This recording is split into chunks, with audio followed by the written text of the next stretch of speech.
Okay, this is another episode of Reflections, and it's going to be a returning guest because a long time ago, I think it was about almost 3 years ago now, we did the first Reflections back when I still worked. 4 years ago. It was 2013, right? No, that was the Grilled. Oh, that was the Grilled. I used to have Grilled when I was at Team Acer, and then I went to On Gamers. Lasted almost a year there, you know, left it. Can't say I left on my own steam, but I did leave. That's all that matters. Ultimately, it's the outcome that matters, money, not how you got there. And now we're going to do a Reflections. Okay, essentially, this is my first Reflections as a purely free man. Like, I have no master who can tell me what to do, and it's on my own channel. It's all under my own steam, you know. So, many, many years removed. A lot's changed since then. We've changed, maybe. The games have changed. We're not even doing the same games anymore. I mean, we've literally, in the meantime, had a whole successful show that's been and gone. There's a lot that we could get to, okay?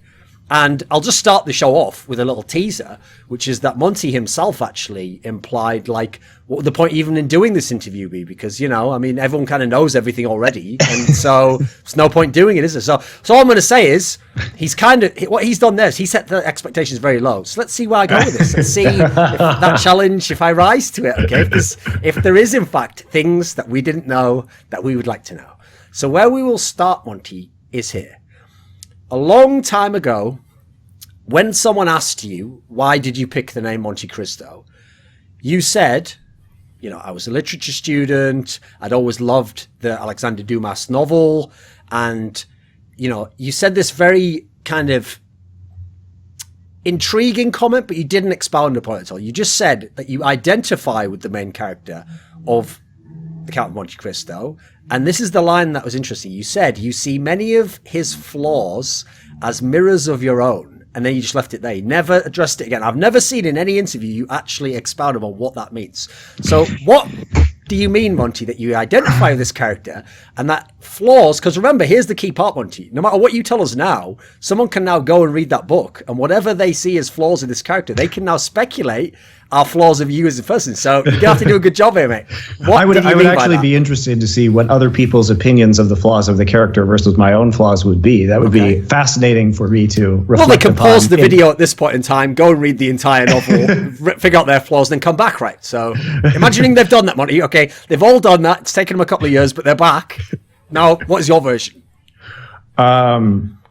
It's kind of weird, actually, the parallels that have emerged, I guess, in my existence with the Count of MonteCristo. In terms of, so I guess we have to talk about me, I guess, a little bit as a person. Yes. I'm a very angry person in general. Like, I realized, you know, when I was a teenager and I was really reading Dumas, that I am basically fueled entirely by anger. And there were people like that can go kind of a couple of different ways. Obviously, you can let that anger control you and you can become very small-minded about it. And it's mostly just that when I see things that I think are unjust or aesthetically unpleasing, my first reaction is to start to get really mad.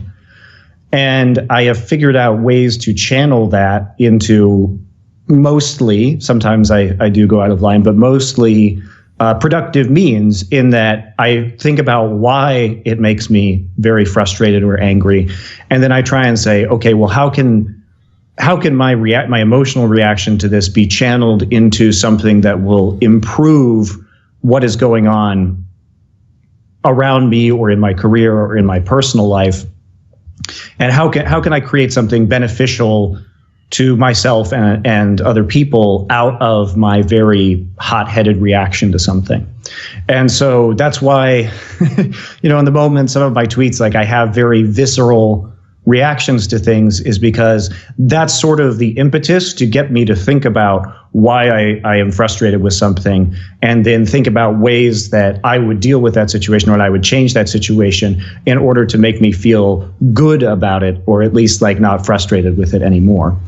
And I guess with the Count of MonteCristo, I see a character that his initial reaction to his imprisonment, and not even initial, but if you know the story, not the garbage. Like, if you guys have seen the movies, like the movie The Count of MonteCristo any film adaptation. I've basically seen all of the film adaptations over the years, going back to the very early like black and white movies, even into like the Gerard Depardieu miniseries in France, and then also even weird stuff like ggChronicle, which is the anime that's based on, it's like a sci-fi opera that's based on the Count of MonteCristo.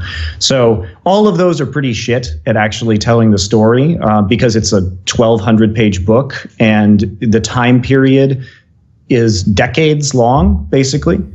And so the Count in this story is sort of falsely imprisoned because he loves this woman, and then there's all these conspiracies because he's an up-and-coming ship captain, naive at the time, gets caught up on a bunch of people's bad sides, and basically falsely imprisoned for a number of years.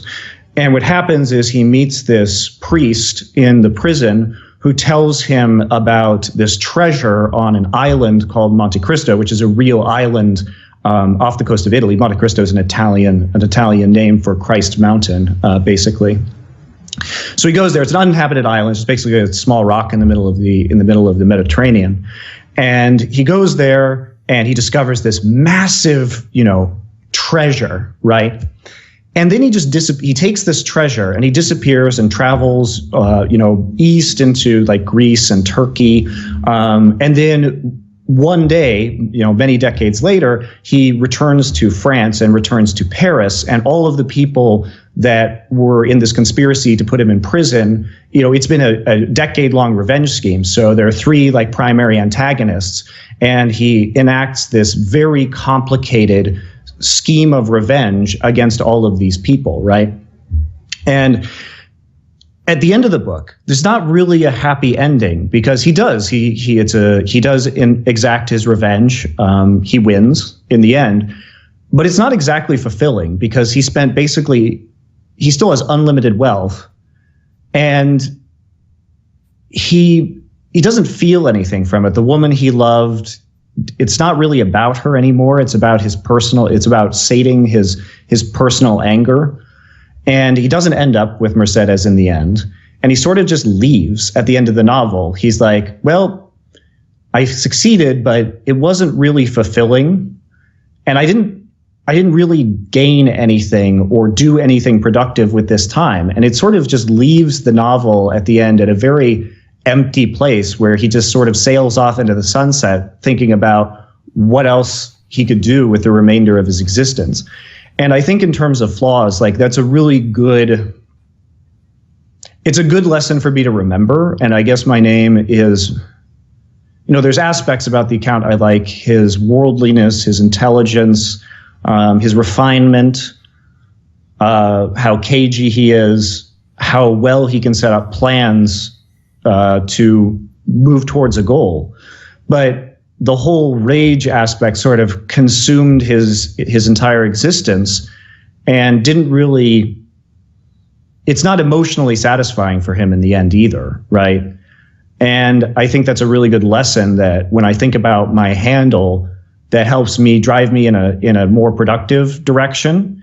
I still love revenge too. I mean, I'm a person who likes revenge and seeking that kind of justice. And, the Count refers to himself in the book as like the hand of providence and everything, and sees himself sort of as an avatar of justice. And I enjoy that, but it's more about a sense of personal justice for him rather than trying to fix maybe the systemic problems that allowed him to be imprisoned, or trying to be more beneficial to the world in any larger capacity. And so I try and take some lessons from the end of that book. So I think about that when I hear the ID, and I think about that as I've branded myself this thing, which is sort of like ironically what I don't want to be.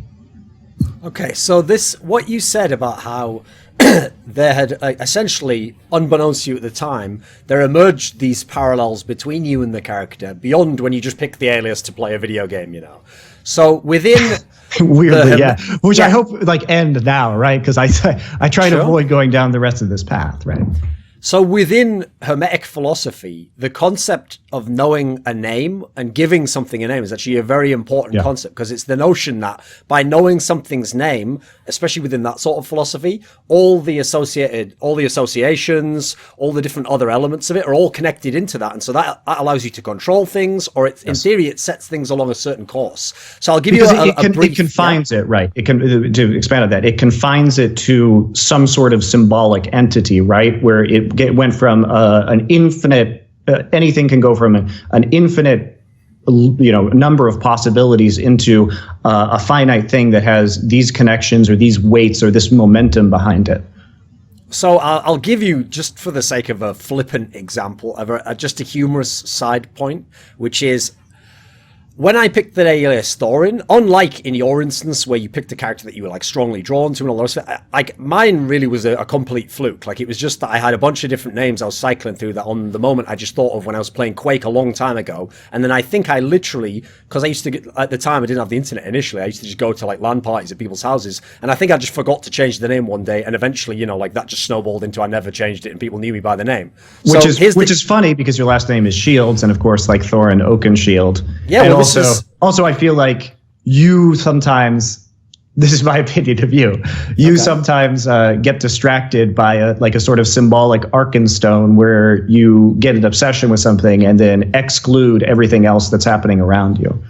Well, that's the funny thing. First of all, as you mentioned, I didn't at the time put any thought into the fact that the character's, like, it's not his actual surname, but like the name that's attached to him is Oakenshield, and obviously my surname is Shields. That's actually a pure coincidence. But beyond that, kind of like what you're saying here about the Arkenstone, a couple of years ago, during Season 5 Worlds, I went and I did this like little talk at the London School of Economics, and during it, the guy who brought me up was a guy who knew about League of Legends, and the person who'd invited me to go to this, like, it was like the gaming club or something, and the person who'd invited me to go to it, sadly, the video for this doesn't exist, so you can't watch this, but he gave this little sort of like speech before he brought me up, which I thought was just going to be like, we've got Thorin here and he works in esports and he's going to come up. But instead, he prepared this whole thing where he drew all these parallels between the character and me and my persona in League of Legends. And he did it in like an incredibly poetic fashion. I wish this was on video. This is the best part of it all. And he was saying about, and with his Oakenshield, he batters off the flames of the TSM fans, and you had like all these parts. And then he said about how, but his love of Skrilla, his dragon sickness has overcome him. And what's mad is, in giving this ridiculous, parallel between me and the character, I actually did think, similarly to like what you're doing here, of this. You have to remember, that's the end of 2015. And what I remember thinking about was, I actually did notice a weird parallel, which was in 2015, that's the period where I started doing like way too many CS events. I did like almost every CS event I was offered. And part of the reason, for anyone who doesn't know, is that at the time, because Counter-Strike was exploding, the rates for how much you got paid per event were like ramping up, like 10%, 20% as the events went on. And then into 2016, I probably also did too many events there. I accepted way too many early on. And part of it obviously was notion that not only are you getting paid a lot, but you don't know how finite this is all going to be. And so I have to say, even though I wasn't literally I wasn't like obsessed with money, I was in some ways like trapped by the idea that I couldn't I couldn't say no when someone gave me a good offer. Like I had to like cling on to that, but where am I going to get that next time? So what I'm pointing out here is that even though this is like a very tenuous link, obviously, like I've built in a lot of the story here, in some senses, you have to be careful of what these parallels are and why you pick a name and why you associate yourself with certain things, especially when it comes to your persona, etc. So were there any other specific ways in which you saw any connections over time? Like do you think that when you picked the alias, you didn't realize some of these intimations of what it might mean about you as a person until later? Well, like I said, I picked it for a reason that I saw, strong motivational and emotional parallels between myself and this character. Before I answer that question, I want to say one thing. Other thing about that I find very interesting is that I think that Thorin in The Hobbit is sort of a misunderstood character as well, because there's two sides, and I think people think of it, he sacrificed everything for his desire for the stone. But if you think about what the Arkenstone is, it's the everlasting symbol of his people's history and his line of nobility. And it's not really about him. It's about controlling, or at least not even controlling, but rescuing the object that is the symbol of his entire people. And people think, well, he had this sickness and he went too far. Sure. But I think there's a big question there of how many lives are worth sacrificing something that is this thing of eternal beauty, right? And there's like some really noble motivations to his particular actions that I think get lost out. And I think you, in a similar way, sometimes are misunderstood because you're looking at a much bigger and longer term picture, and other people see stuff that happens that maybe they don't like in the short term, but they don't see the legacy that you're trying to preserve. So I also, when I was looking back through the archives of MonteCristo, as it were, you know, I was back there, I was digging through the scrolls, looking for other little tidbits, and I saw that on numerous occasions you've cited certain works of literature, but again, you have never actually told us what the impetus for this is. Like, what is it about these things that call to you? So 2 of them that I've seen you repeatedly mention, and I know you've mentioned to me personally on a private basis, so I want to know for the public, you once described, in terms of literature, Moby Dick, so William Melville, and Wolfram von Eschenbach's Parzival as life-changing, meaningful experiences. Now, on what basis? Like, how did these change your life? What's the meaning? Before we get into that, let's talk about the other parallels with MonteCristo. So okay. I guess what I feel like is, in a loose way, when I sort of came into working in esports full time, I felt a lot like the early parts of the Count of MonteCristo, when he's a young man, naive, in love with something. His career is taking off like a rocket, and I really felt that way when I got to Korea. And then over time, based on my many negative interactions with Riot, where I felt like I was trying to help League of Legends or offering constructive criticism, was sort of like put in jail in a way, or marginalized. And it's only now that I've sort of like freed myself from that prison. And now I have so many opportunities ahead of me, especially moving back to America, not only in casting, but in working with businesses, doing other forms of entertainment that I'm working on right now. And it's sort of a reminder of what I could do. And I'm still very, very angry at a lot of the people who I feel like treated me unfairly in my time in League of Legends. And I sort of have, an opportunity where I could spend the next several years or decades trying to get my revenge on them, or I could try and do something more productive instead. So that's sort of where I was going with that. Okay. And so how about Moby Dick and Parzival? What's the significance of these? Because to a lot of people, if they even know what these are, they're fairly, to them, they'd be fairly stuffy or of a different age, So, Moby Dick is one of the greatest novels ever written, and it has such incredibly powerful symbolism in it about the nature of man and versus the nature of God, and man's relationship with the natural world. And I guess I see myself similarly. Ahab is also another character who is on a very twisted quest for revenge, basically, against something that. It's not the same as MonteCristo, where there are people who had motivations. It's like I think my favorite chapter in that book is the chapter "The Whiteness of the Whale," where Melville compares the fact that this sperm whale Moby Dick is white to the infinite nature of God, and it is just incredibly powerful. And you realize that Ahab is a character who it's an animal, right? It didn't intend to take his leg.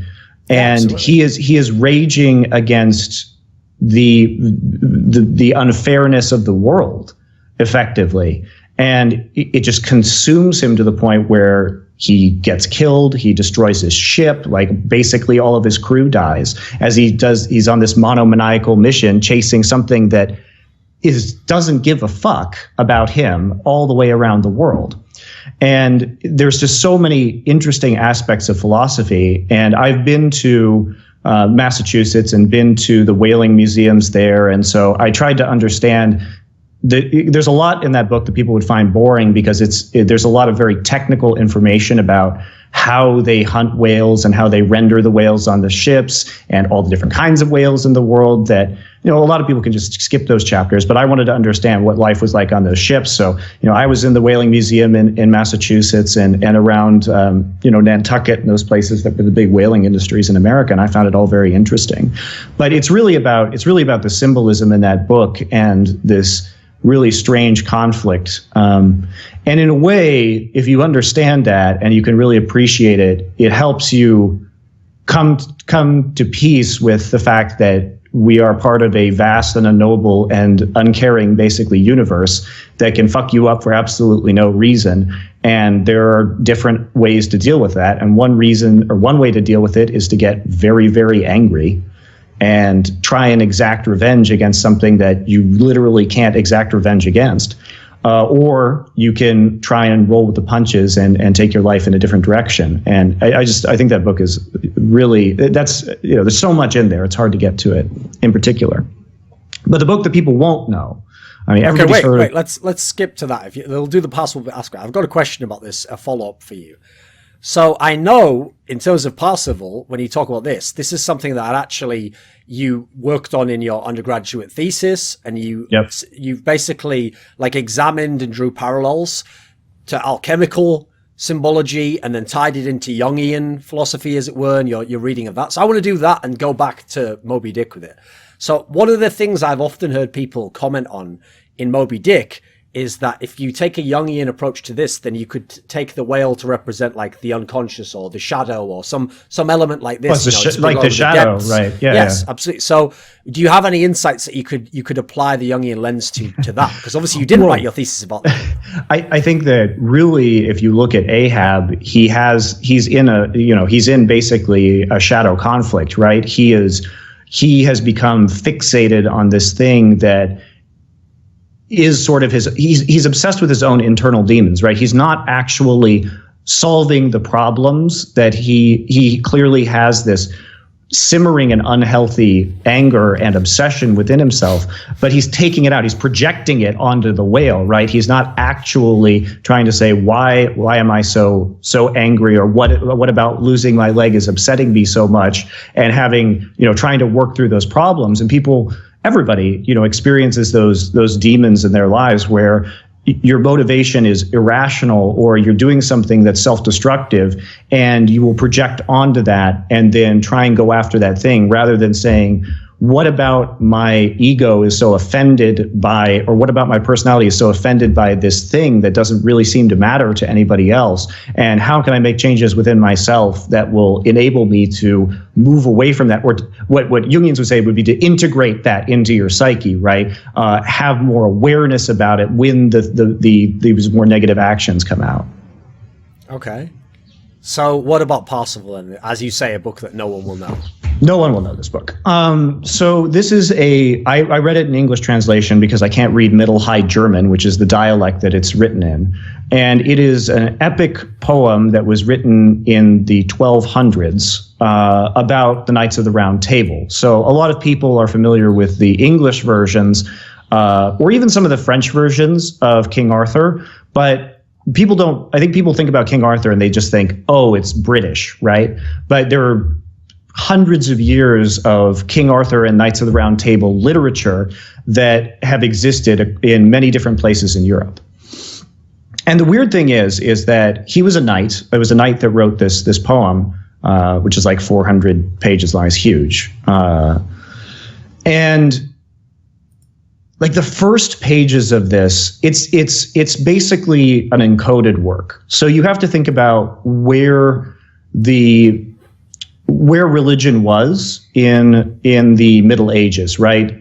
Catholic dominated, pre-Reformation, and there's this knight, and where he lived in Germany historically was actually a crossroads for the Silk Road and a lot of other cultures. So he was uniquely in a space in Germany where there was a constant mixing of cultures, as I understand it historically. So you also have to remember that at that time, that's when alchemy was very much affiliated with the Arabic world, because it was the Dark Ages in Europe. And when you look at alchemy, it's sort of it's been around it was going for, thousands of years, at least 1,000 years, probably before that.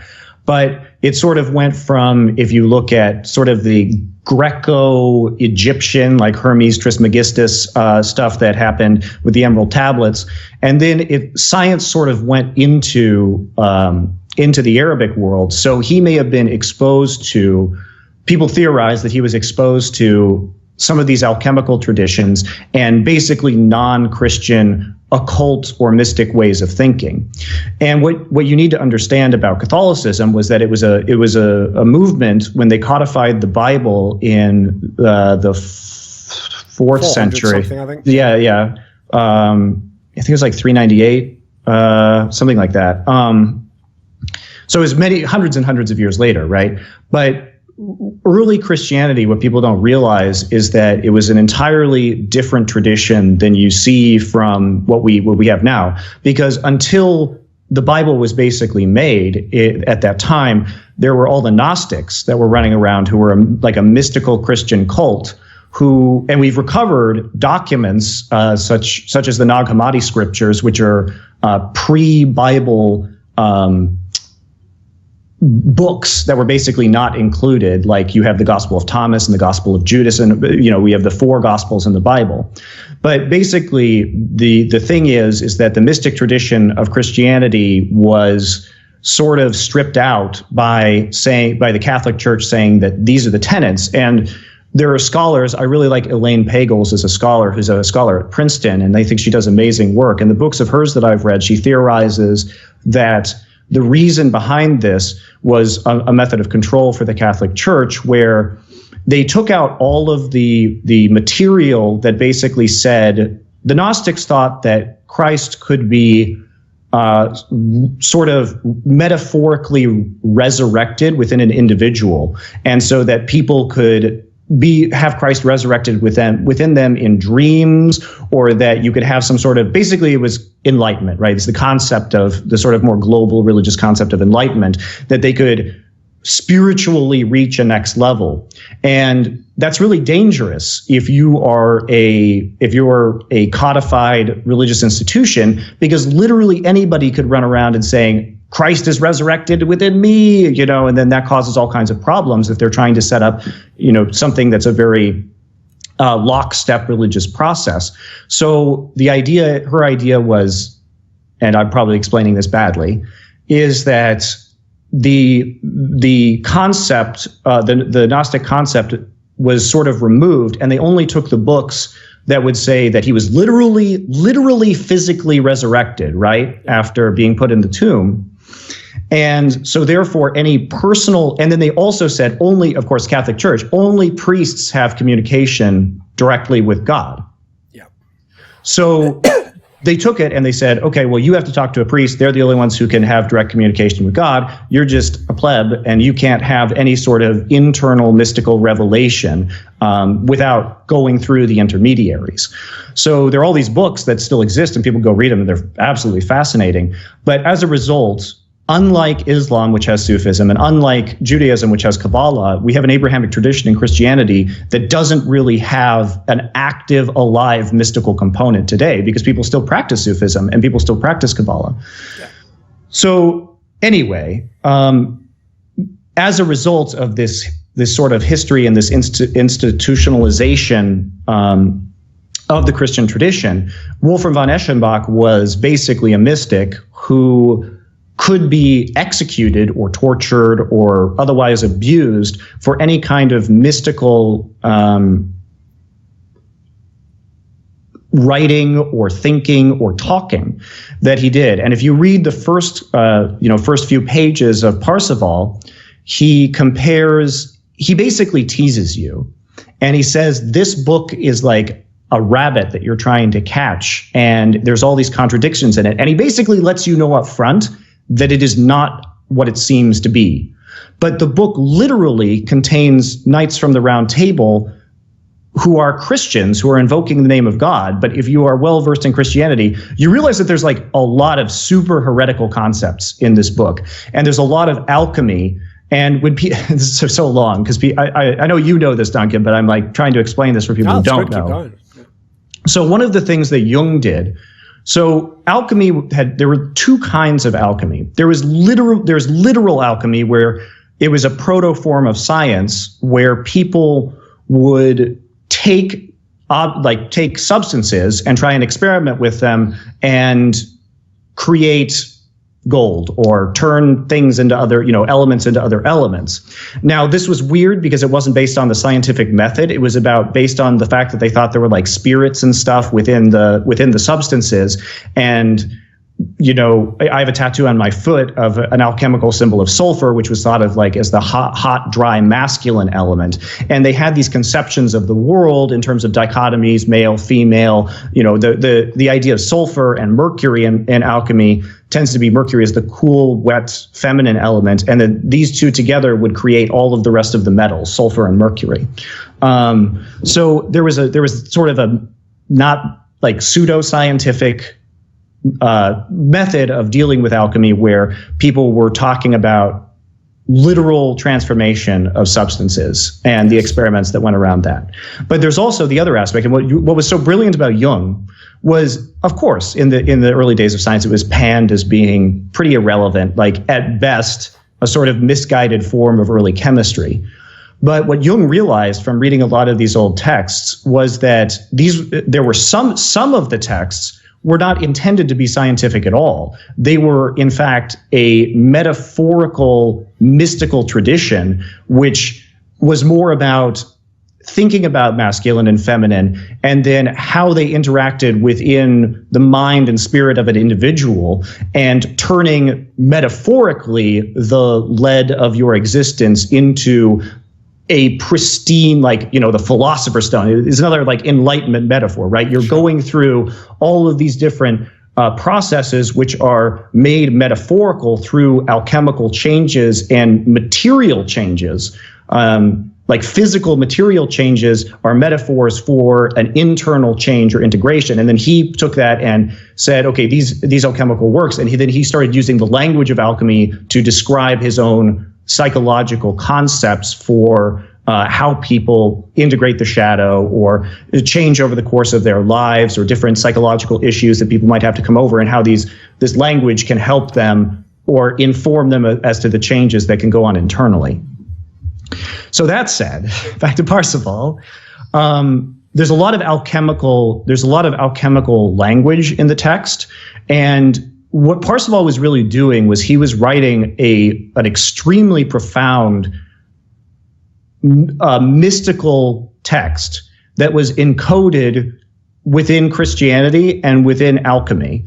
And he uses the Knights of the Round Table and the sort of transformations that they undergo to give wisdom to the reader. So I wrote my thesis on alchemical symbolism in that book, and talked about a lot of the ways where alchemical processes were mirroring transformations within the characters. And there's just tons of weird stuff in there, man. There's like a guy who's the half brother, who's like half black and half white. And it's just loaded with symbolism.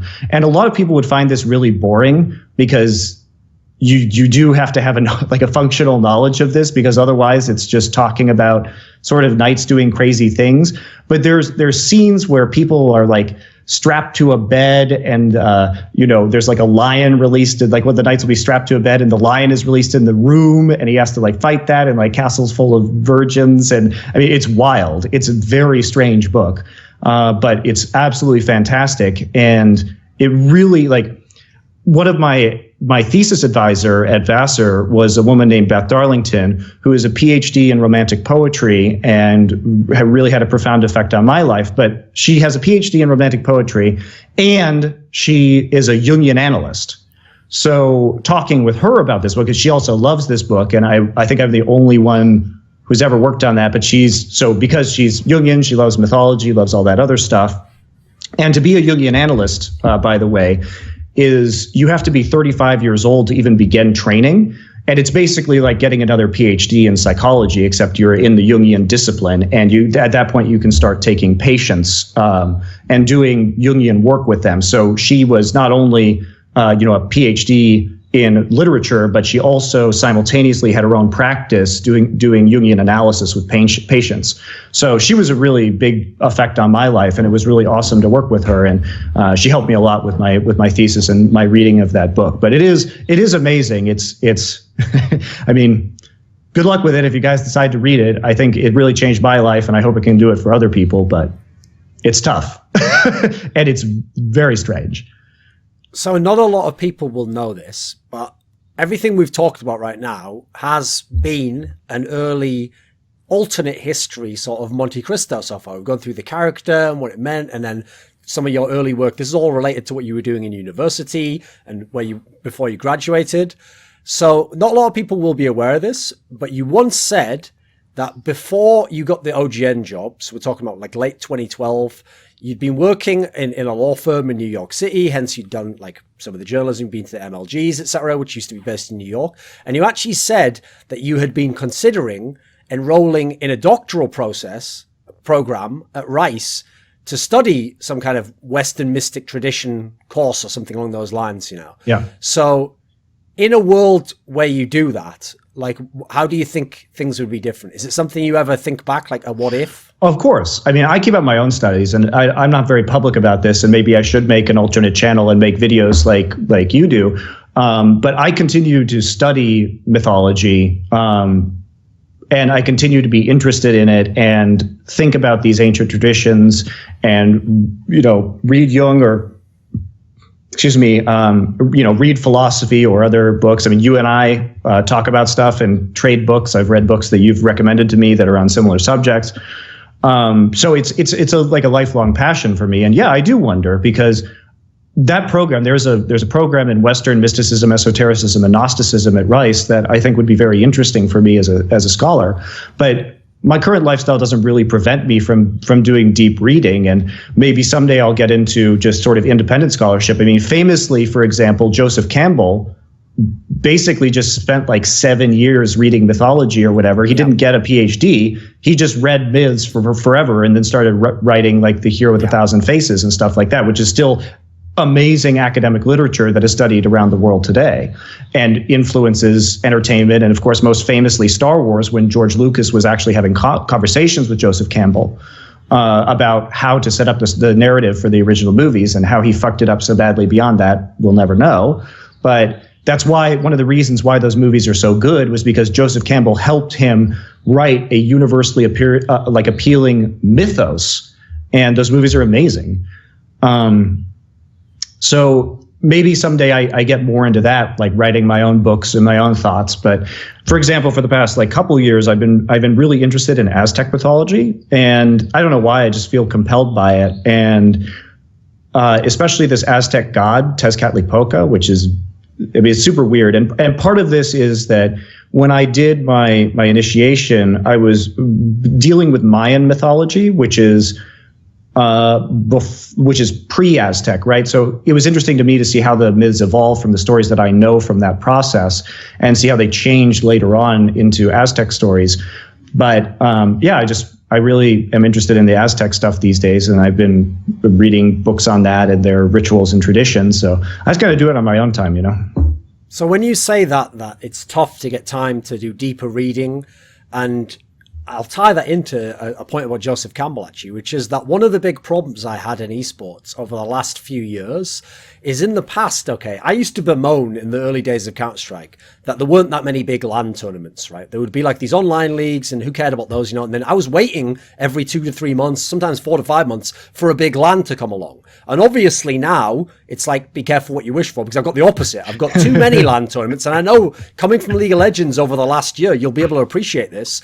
The problem is, when you can watch everything and you can take in all the information, it makes you feel actually very secure in that sense, because right, okay, whether I got the best idea or whether I analyzed it the best, at least I kind of was the most prepared. I had all the access to the information. So the worrying thing is, when you get to the point where it's information overload, you have to pick between which league to watch, which games to watch, and esports especially, with the advent of social media, there is you can essentially, you have to forcibly turn the faucet off. It will never run dry. There will always be too much data, and you always feel like if I just go on a couple more hours, I might get a little extra nugget, or I might talk to someone. And so one of the problems I had over the last few years was, yes, when I had like just natural time off, I could get a lot of reading done, I could get through a lot of stuff. But I remember, actually, it's funny you bring up Joseph Campbell. He had a great piece of advice where he said that a lot of people don't have time in their life to study myths or to study anything outside of their job in their life. So what he said was,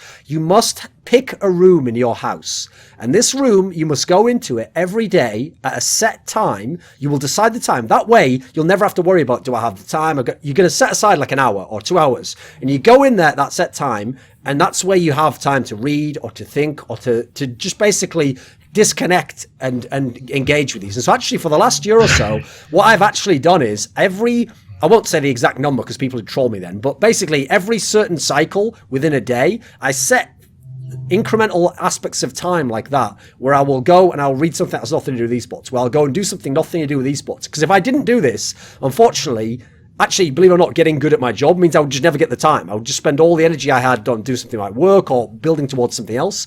So is it difficult in that sense to balance out that side of your life? Because esports is kind of it's too full on, right?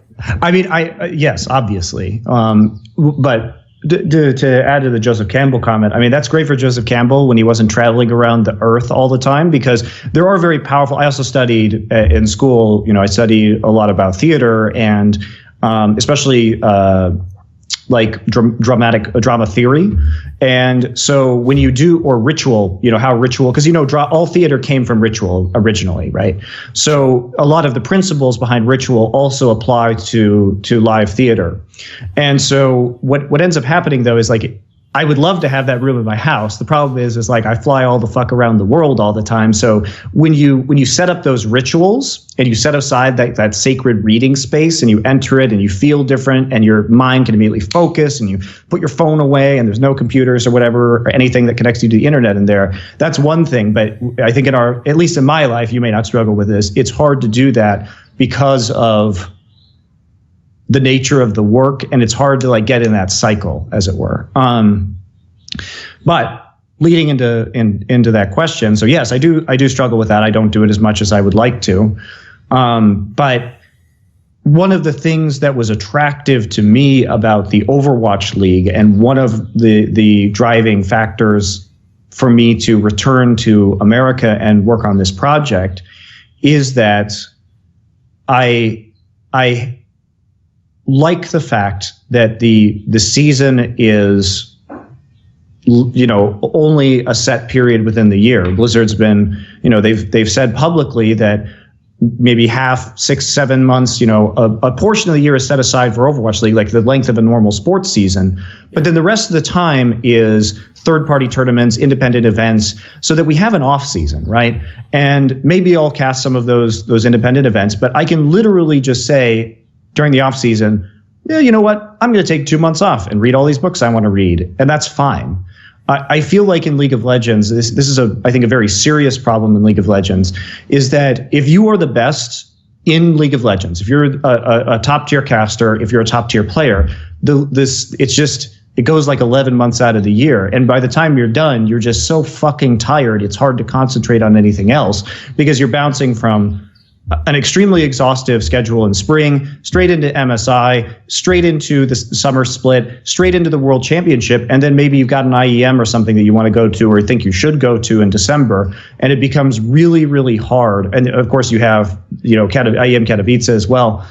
There's no time for either the players or the staff or the casters who go to all these events to get rest or to think about other parts of their lives. And I think that really contributes to a lot of the burnout of players in League of Legends. And with CSGO, like you're saying, it's great that there's a vibrant scene, but now that there's all these online leagues and the events are just like one after another forever, I don't think it's healthy, and I don't think it's good. And I think it's, as an NFL fan, I find it exciting to have an off season because I get really psyched up by the time the NFL season starts again. And there's little bits in the middle, like I like looking at the draft, even though I don't really care about that because I don't watch college football, so I don't even really know what teams are really doing.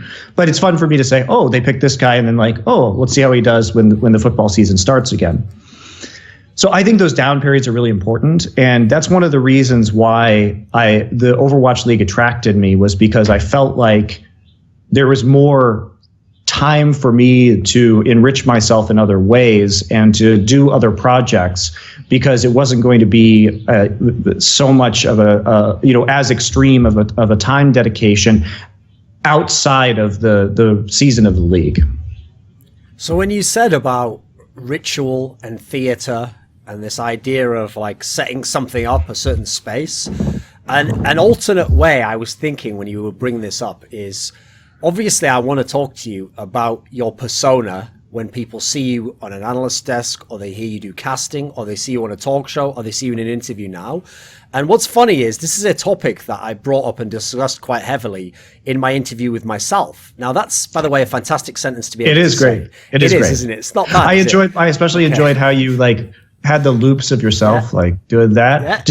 I have a question. Did you literally just sit there for like 30 minutes doing this? Or was it on like a continuous loop? I couldn't really tell. It was looped, but I figured out two things. One, people won't realize this, because first of all, the premise of how I made that interview is people had said as a joke, you should do it with yourself. Like you should be the one who does the interview, And what's funny is I wasn't going to do that. Like initially, I just went through and I thought of other people in esports. Who could I get to interview me? And the problem I came to is that I could get some people that would be fantastic. I could get Richard to do it. I could get some people who, are like a player that I know is a very intelligent player to do it. And what I realized, unfortunately, is that they would do a great job, but they would do their interview. And so since the series is my series, really, I'm the only one who could do my interview, right? So then what I realized was, if I do it though, in the actual interview, it can't be a joke. I can never make it like, oh, I'm obviously the same person who's answering. So if you notice, when I do it, I address myself as though I'm not me. I'm Thorin the interviewer. And when I answer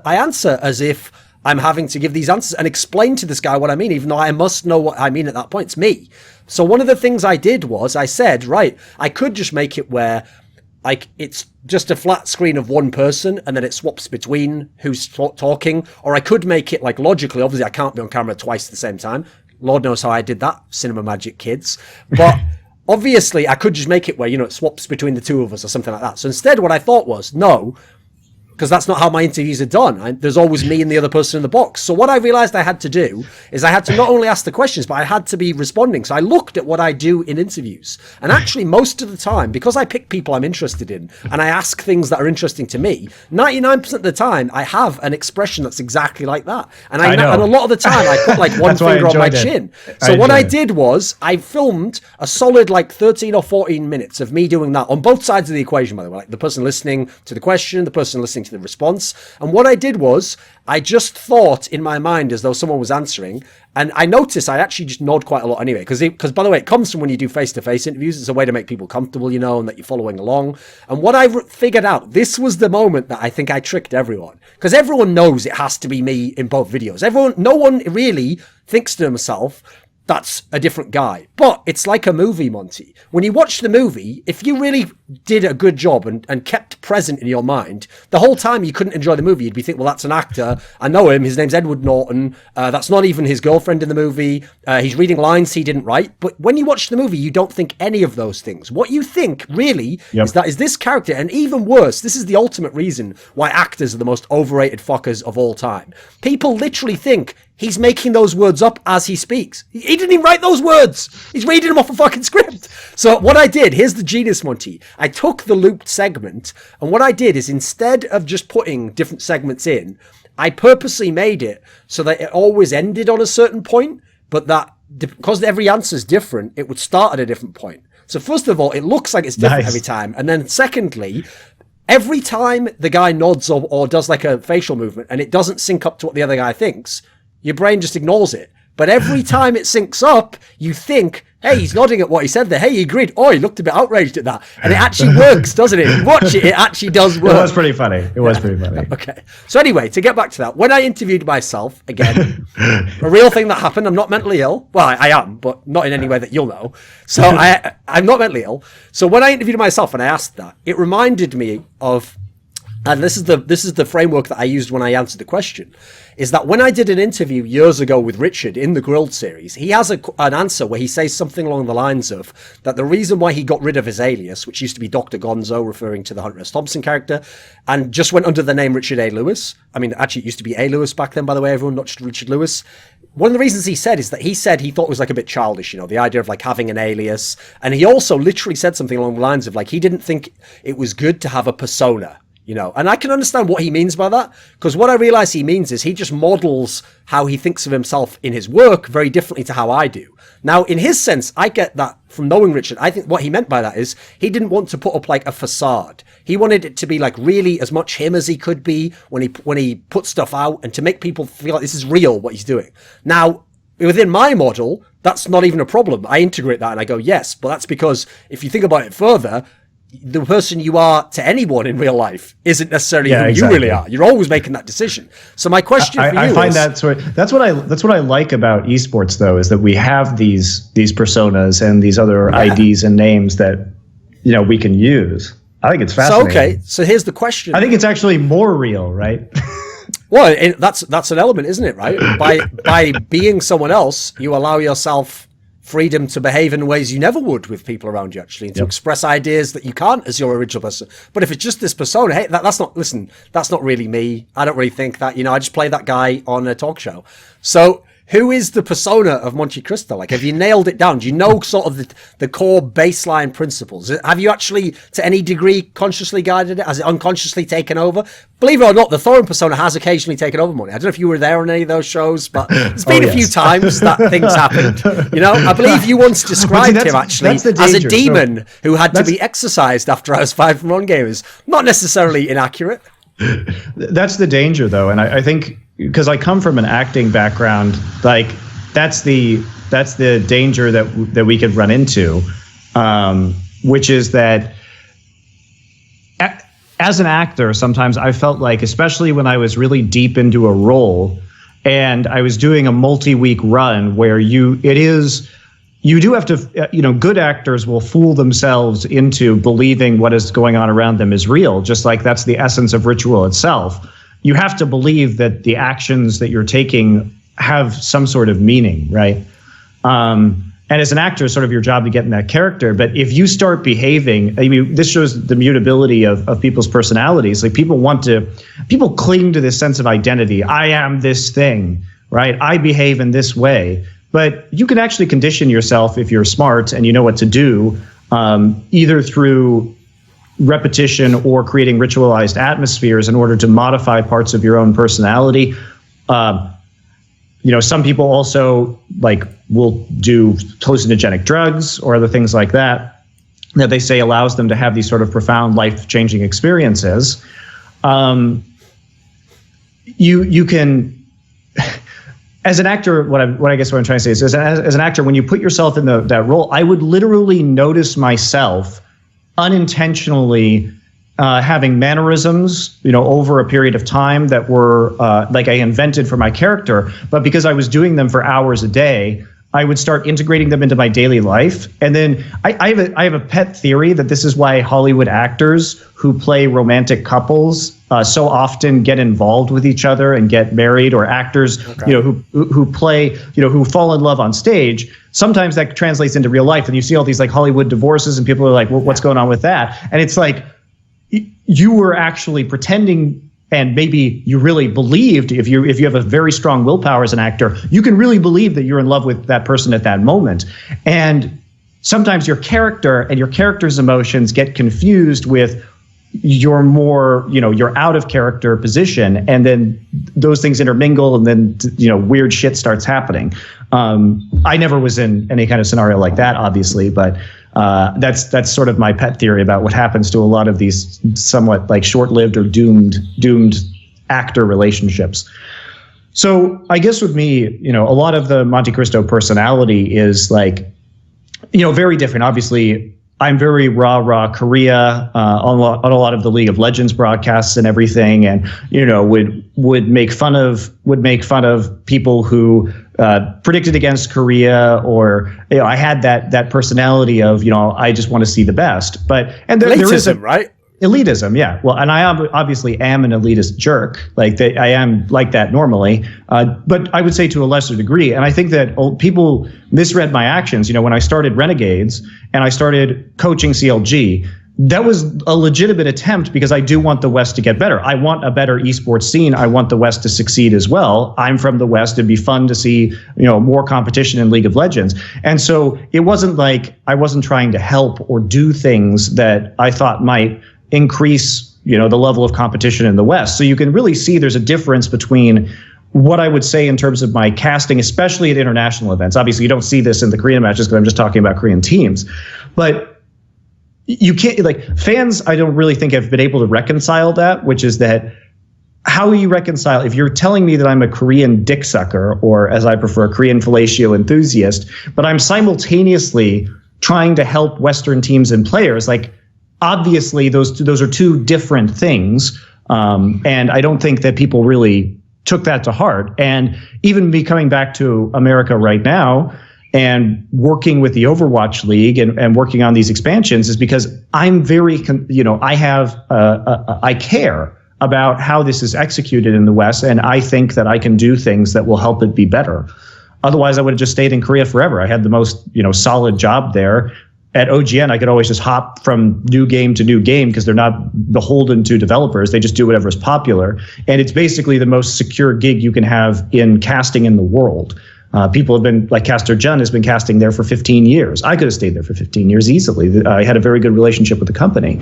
So I do think that you see aspects of the MonteCristo personality, and also being super over the top and aggressive about certain things. I am very bold and aggressive in my opinions in real life as well, but it was obviously heightened and played up for a lot of those kind of segments.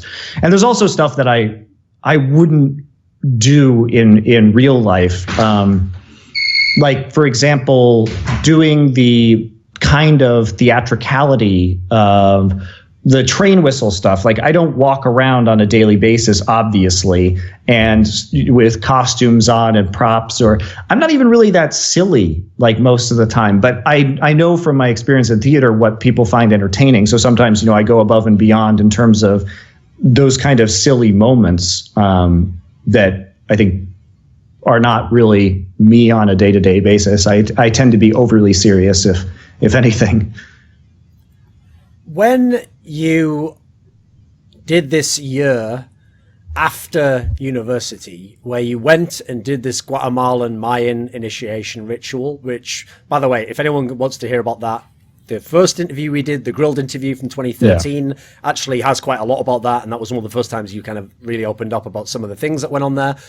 One of the things I've noticed across life that's really difficult is that people don't think about the state of mind that they're in when something happens, when an experience happens. And so we all naively, I don't know why we do this, almost think that whatever state we're in now is like a permanent state. So that's why, for example, if people get depressed, it's tough to get out of that. They think life is just terrible and it's never going to be good. And how could it ever get better? So for example, I know myself that when I've had very profound experiences, some of them chemically related, some of them actual just life experiences or things along of this nature, that some of the effects were incredibly profound, or epiphanies I felt like I had. And sometimes these effects lasted months, or I could feel the effects years later. And I thought, wow, what a powerful thing.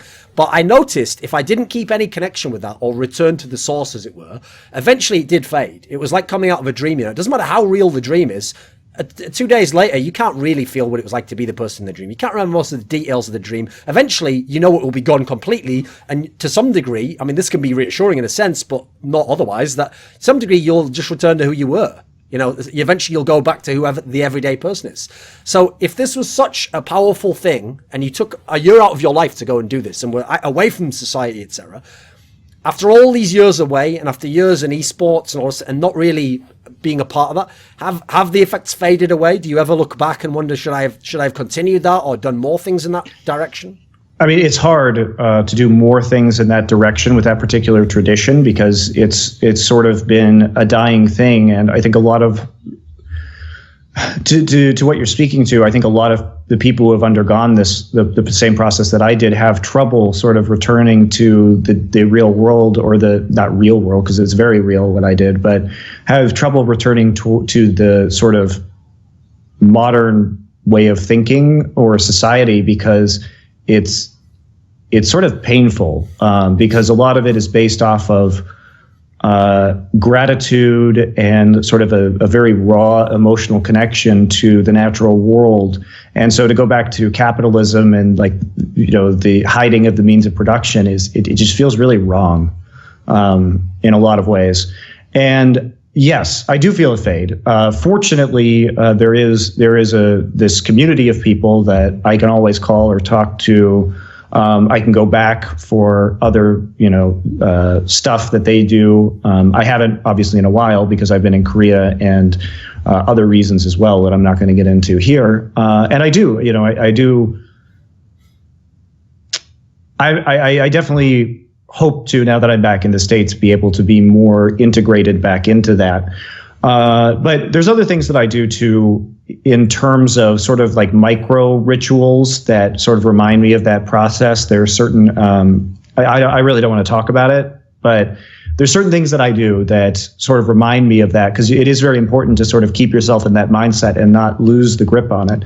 I also, if you guys know anything about Mesoamerican mythology and ritual traditions, they're based, a lot of them, Aztec, Mayan, etc., are based around these ritual bundles. So they're sort of there are these objects that are sort of like, they're like wrapped hides or cloth that contain a number of like ritual objects. And these are sort of like, they're sacred within these traditions. And part of my initiation, like, was the actual final, like, multi-day ritual was the creation of my bundle. So I literally have this bundle that travels around with me, not obviously to like events and stuff, but was in Korea with me and is always very prominent in my life. And so it's something that that is constantly like sitting there and physically reminding me of all of this stuff. So those are ways in which I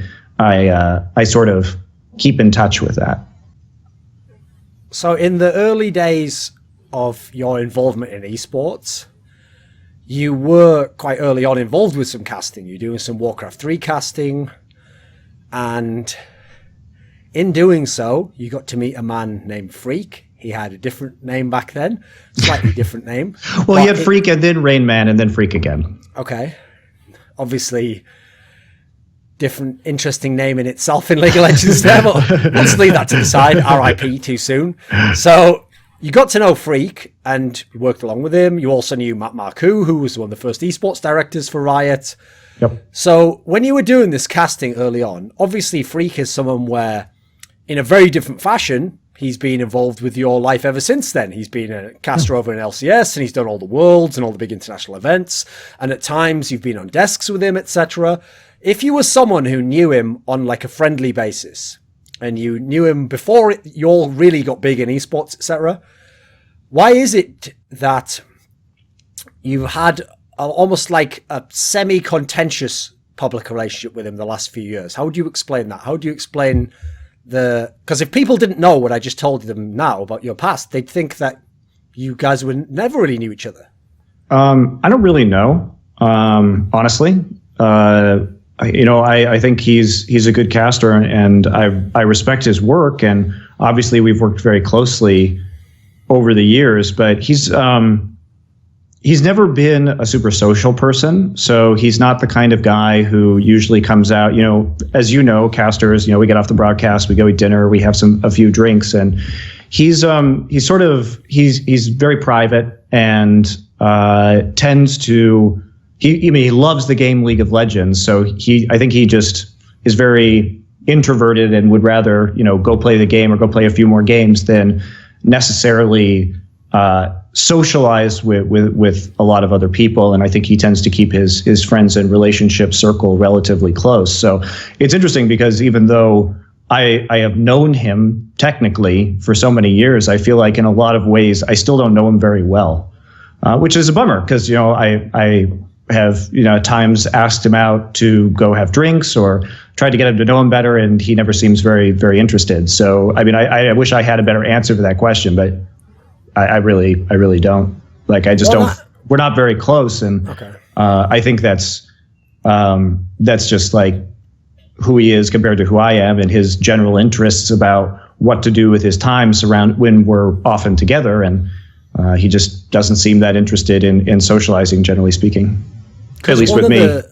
One of the reasons why I thought it was interesting to ask you, based on your history together, and obviously even in League of Legends, having reconnected a bunch of times and worked together, etc., is that if someone was to contrast in the casting world of League of Legends, two people, you couldn't get two more extreme people in terms of their relationship to Riot. Because on the one hand, you became especially well known towards the end of your time in League of Legends for being, I wouldn't literally say like an antagonist, but someone who had a very different public opinion to some of the Riot things and actively criticized some of the Riot things that were done and had a different philosophy of how they could do it or how you wanted them to do it. Meanwhile, famously, of all the casters, I can't think of anyone who you reasonably could say seemed more in Riot's corner every time than Phreak. He famously would sometimes speak, not literally on behalf of Riot, but to explain their perspective to a degree on Reddit, etc. And he nearly always defended whatever their position was and whatever they wouldn't change or what they wouldn't add to the game or what they did in terms of, whatever. I remember famously he defended having best of threes for semi-finals in LCS, for example, in the playoffs, which you look back on now, and I mean, even he presumably changed his mind on that. So how would you explain Phreak to us in that sense? Like, do you have any insight in him as a person? Like, he seems like even people like Jack will sometimes go a little bit off message, as it were, I think he's a really loyal person. And I think that in his position, he will also know things and know logic and know reasons behind why Riot does things that will never be made public.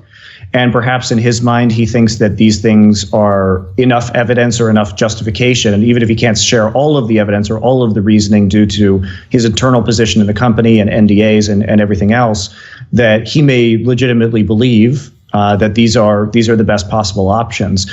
Or I should say that perhaps as a very loyal person, he feels like he should defend these ideas or these implementations of ideas to the broader public when they are perhaps under attack from, I wouldn't even say under attack, criticized by people like me or you or other outside sources, because we are always operating with less, we definitely operate with more industry knowledge, right? More broad knowledge of practices across the industry, but we do not operate with as much specific knowledge of what is going on inside Riot with League of Legends, and perhaps he needs to offer that context.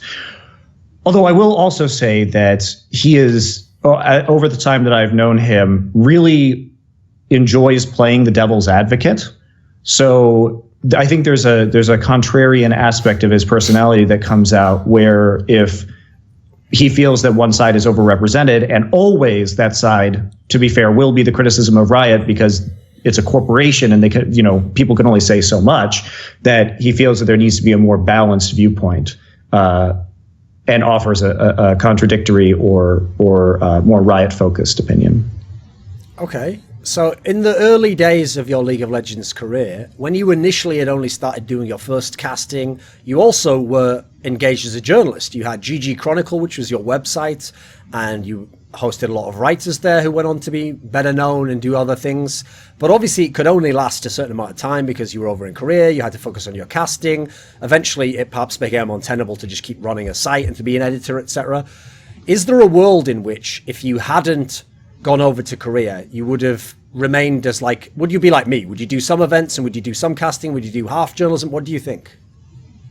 I don't know. I mean, I never wanted to work with Riot is the fundamental problem. That's why I went to Korea in the first place. Because remember, I wasn't interested in going to the NALCS because I knew well from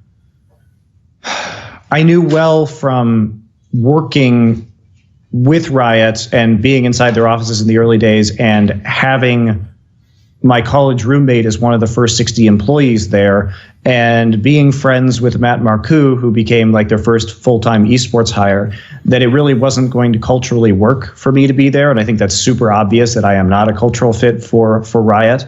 I also just disagree with the concept of cultural fits for companies. I think it just creates an echo chamber, basically, but that's another story. If they want to hire based on company culture, that's their own problem, I guess. But it was, I knew I just didn't want to work within that environment.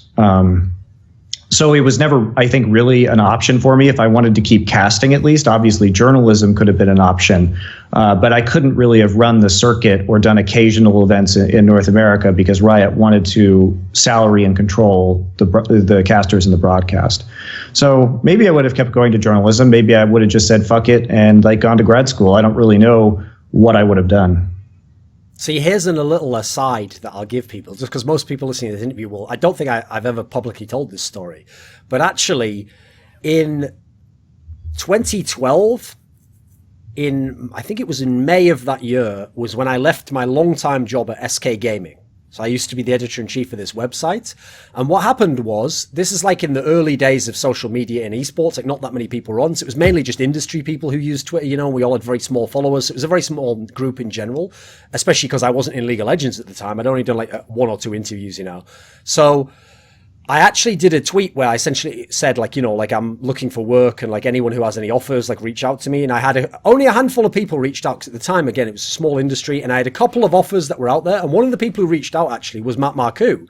And he'd come from Counter-Strike a long time earlier. You know, he hadn't really worked in Counter-Strike, but he'd obviously been with Evil Geniuses a little bit. And so he actually reached out to me and he told me like, oh, I work for this company called Riot now. And yeah, actually, like, you know, we have, like, I know it's mainly a casual game and it's not like an esports game that much yet. Because if you remember, like 2012 was the year it was really starting to blow up as an esports game. And obviously we still had the open circuit back then. We didn't have LCS. And I, at the time, I knew almost nothing about Riot. In fact, I didn't know much even about like MOBAs as a genre, you know, I didn't follow those games.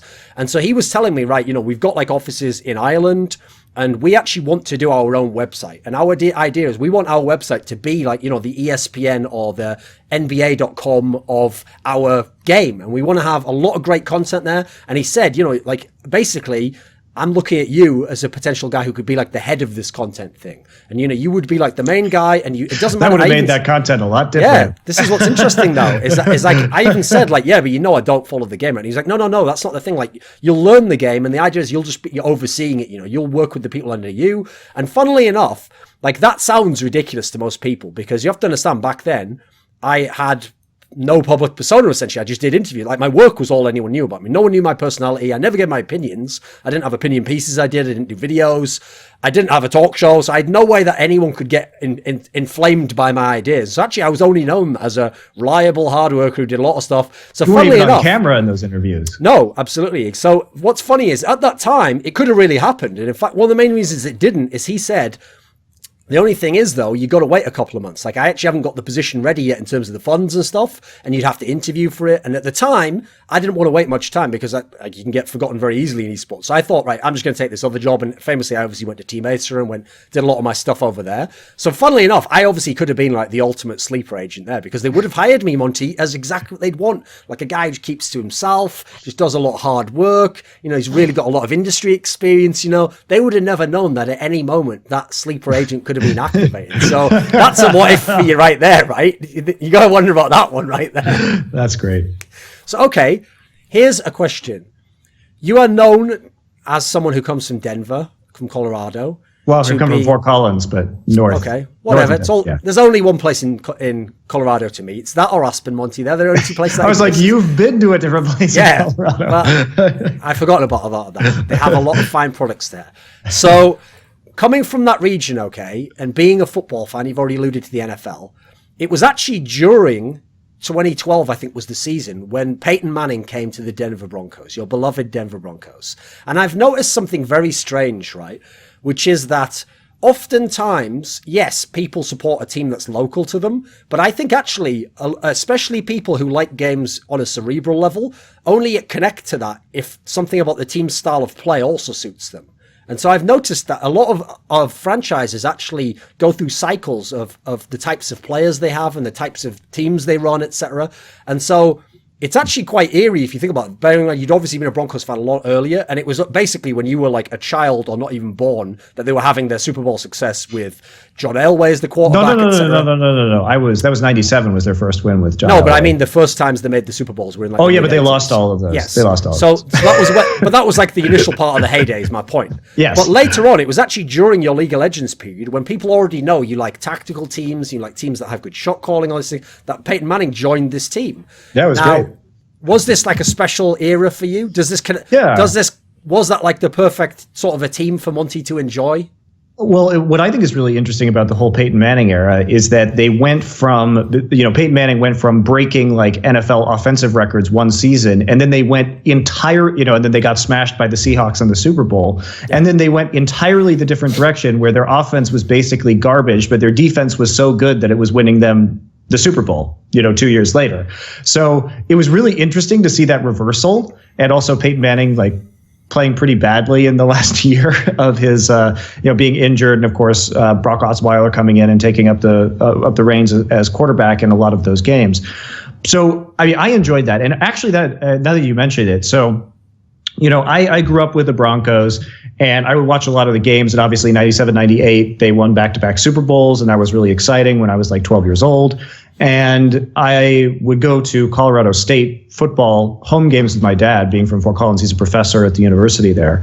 So I would go do that, go to all the home games every year with him, through high school. And then when I got to college, I didn't watch hardly any football at all because it was sort of a boring period for the Broncos. They were sort of like contenders, but not really, and they were, it wasn't a particularly exciting time to be a Broncos fan. They didn't have any like legendary franchise players outside of maybe like Champ Bailey, who was a corner during that time. So I wasn't watching much while I was in college. And then after I graduated, I moved back to New York, and some of my friends from Colorado moved to New York as well. We would get back into the Broncos because it was something for us to do on Sundays. We go out to a Broncos bar in Manhattan called Butterfield 8, and we would watch the Broncos games and eat and drink beer, and it was a way for me to hang out with and share something from Colorado with my friends when I was in New York, and we had to suffer through the horrible like Josh McDaniels, Tebow garbage shit period. But when I moved to Korea, that's when we saw sort of John Elway take back over control of the team, and what's really exciting about that is that John Elway is basically the GM of the team now, and he's a legend in Colorado, and obviously like an NFL legend as well. So for him to come back to the Broncos and start, really figuring out, he was the one who convinced Peyton Manning to come to Denver out of all the other teams he could have gone to, and that was really exciting because you felt like the old, really successful Super Bowl era of the Broncos was going to come back, and that somehow he was he's a Stanford quarterback. He's a smart guy, and he was going to sort of revitalize the Broncos, and he sent them to 2 Super Bowls since already he's taken over. So it's like a really cool time to be a Broncos fan again, and you really get a flavor of the history and when I was young and watching them, and that's been super fun. Because I thought about this, and there's a really interesting parallel I can draw in Peyton Manning's time for the Broncos. So most NFL teams famously are actually run even offensively by the coach. Like the quarterback is within the coach's system. Yeah. Yes, he has some autonomy as to what to do, but a lot of teams, especially the ones with bad quarterbacks, the coach runs everything. And famously, it's one of the only sports where you can have a fucking headset on and literally be talking to the players and have ridiculous timeouts all the time. This is one of the things that Europeans never got about American football, by the way, is because football, soccer over there, is a continuous sport. It's a flowing sport. It comes from, yes, you have a style and you have simple tactical concepts, but it's the art of what an individual does. Whereas actually American football is the coach's sport. Yes, it's a top-down sport. I say I like liken it to, I say people who don't understand football, they don't understand that it's basically like chess with people. And you have your pieces, like your instead of, your bishop may be able to move one one square further on the board because your player is faster, right? So the coaches are amazing in football because they're constantly thinking about matchups and saying like, okay, well, I have this receiver who is faster or can turn corners faster than their defensive backs. So this is how we're going to run the strategy for this game. And I'm not going to pretend to understand football at that level, but it is really cool to see the different strategies and concepts that teams come up with and how much the coach can affect the game based on the concept of their like concept of how to play against an opponent. And one of the things I found very interesting is that if you look at the career of Peyton Manning, one of the reasons why he's often cited as changing the quarterback position is because essentially he became like the quarterback and the offensive coordinator in one person. And well, because he can do things that coaches can't, right? He can call audibles at the line. So one of his greatest strengths was the fact that, a coach can call the play before the play happens. But as Peyton Manning watches the defense change their positioning while they're all lined up, he can actually just yell at people to to maneuver them around and counteract what's going on immediately before the ball is snapped and the play starts, right? Which is something that the quarterback has a lot of control over. And so it makes him even more valuable because it's more like real-time adaptation. So one of the interesting things about this to me is that if you had a player, I mean, very few players could obviously do that. If you have a player who can do that, as you kind of outlined, that's actually an additional edge because you kind of have a coach on the field who also is part of the play. So you can also choose what to do. Now, what's interesting, if I draw the parallel to League of Legends, very specifically League of Legends, is that in League of Legends, one of the areas in which I actually see the Korean success having come from is not that they have all the best players. I don't even think they have the best shot callers. I think what happens is the best Korean teams historically are the ones where the coach is able to get across to his players how they will play, what you do after one thing happens, what that triggers, almost like as if in their brain they have a flow chart, right? This is what I do in my team. This is what we can do. And so to me, that's kind of like the traditional NFL team. But every now and then in League of Legends, sometimes Korean, sometimes Western, you get a shot caller who essentially is like the Peyton Manning character. He can do it in the game. He can change the way it plays. And in that sense, it's kind of alluring to me that I think League actually fits this quite well. What do you think about this as a concept? Because I've noticed in your career, yes, you have a lot of appreciation for the great coaching and the teams that can run that way. Some of them have absolutely won worlds off it. But I noticed you also have always had a soft spot for the great shot callers. Oh, yeah. And I say this about players, but the players that I respect the most are the ones who can creatively solve problems on the fly in very rare situations that they may never have seen before, but because they have an idea of the flow of the game and the cause and effect of various actions, they can come up with a brilliant solution to a very rare issue. And I first started seeing that with in my esports career with Spirit Moon, the Night Elf player in Warcraft 3, where he would on the fly come up with unbelievable solutions when his back was against the wall to problems in game. And I think you see that with great Western shot callers too, like Hai, who seems like he can outthink himself out of amazing deficits and help his teammates achieve that victory, even when almost no other player would be able to effectively think quickly enough and think creatively enough to get out of it. And as far as the coaching goes in League, I think you definitely do see that stylistically with the Korean teams. And I liked the way, remember when we were on the episode of Oversight and we talked with Bishop, and he was talking about the Korean concept of having a team color, where they have an identity and a way of playing the game and a style. And Korean teams tend to think of their team's color in a certain way and then try and accentuate the color of the team or play into that concept. And it's not about, I think Western teams so easily get caught up in, this is the best meta. We must play these champions, or we in League, or we must play these heroes in Overwatch, or we must have these tactics because they are objectively the best. But even the objectively best tactics, if you don't have the tools to implement them, you might be instead better off playing your own style, even if it's objectively inferior, because you playing your style the best is still better than you playing the best style worse. So, but Western players get like consumed by this, where they're like, no, we must do this thing. The meta is this. We are doing this. And I think the Korean teams tend to think outside of that, the best Korean teams, and try and find counters to the most effective meta game picks that also are most effective with the players and the color of the team and the style of the team that they have. So, okay, I've got a great parallel to kind of extend this point further and get your thoughts on it, which is, believe it or not, one of the first people in League of Legends to, on a very simplistic level, as you'll find out who it is, explicate what you just said was Doublelift. And he did it in Season 3. Now, this is going to blow everyone's mind right now, because that's the thing about Doublelift, right? I mean, there's a huge amount of irony because I feel like he never played that way. Oh, no, he didn't at all. But what's great is, right, listen, a lot of the time, especially back then, there wasn't a whole lot going on behind the eyes. The mouth was moving, the eyes were flashing a little bit, there was words coming out. What's great about Doublelift is I feel like sometimes he says stuff like that, and you're like, wow, that is so spot on. But he will say things, and I have extensive experience with him, and I like Peter a lot. But he will say things, and you'll be like, Peter, that is really correct. Like, I'm really glad you said that, and it was a smart idea. But the problem comes when it actually has to be applied. He is unable to apply these concepts to himself hardly ever. So it's really weird that he has these epiphanies, and he can talk about the game or talk about philosophies behind the game so well, but be totally incapable, not totally, that's probably unfair, but somewhat incapable of implementing them into his actual team or his practice.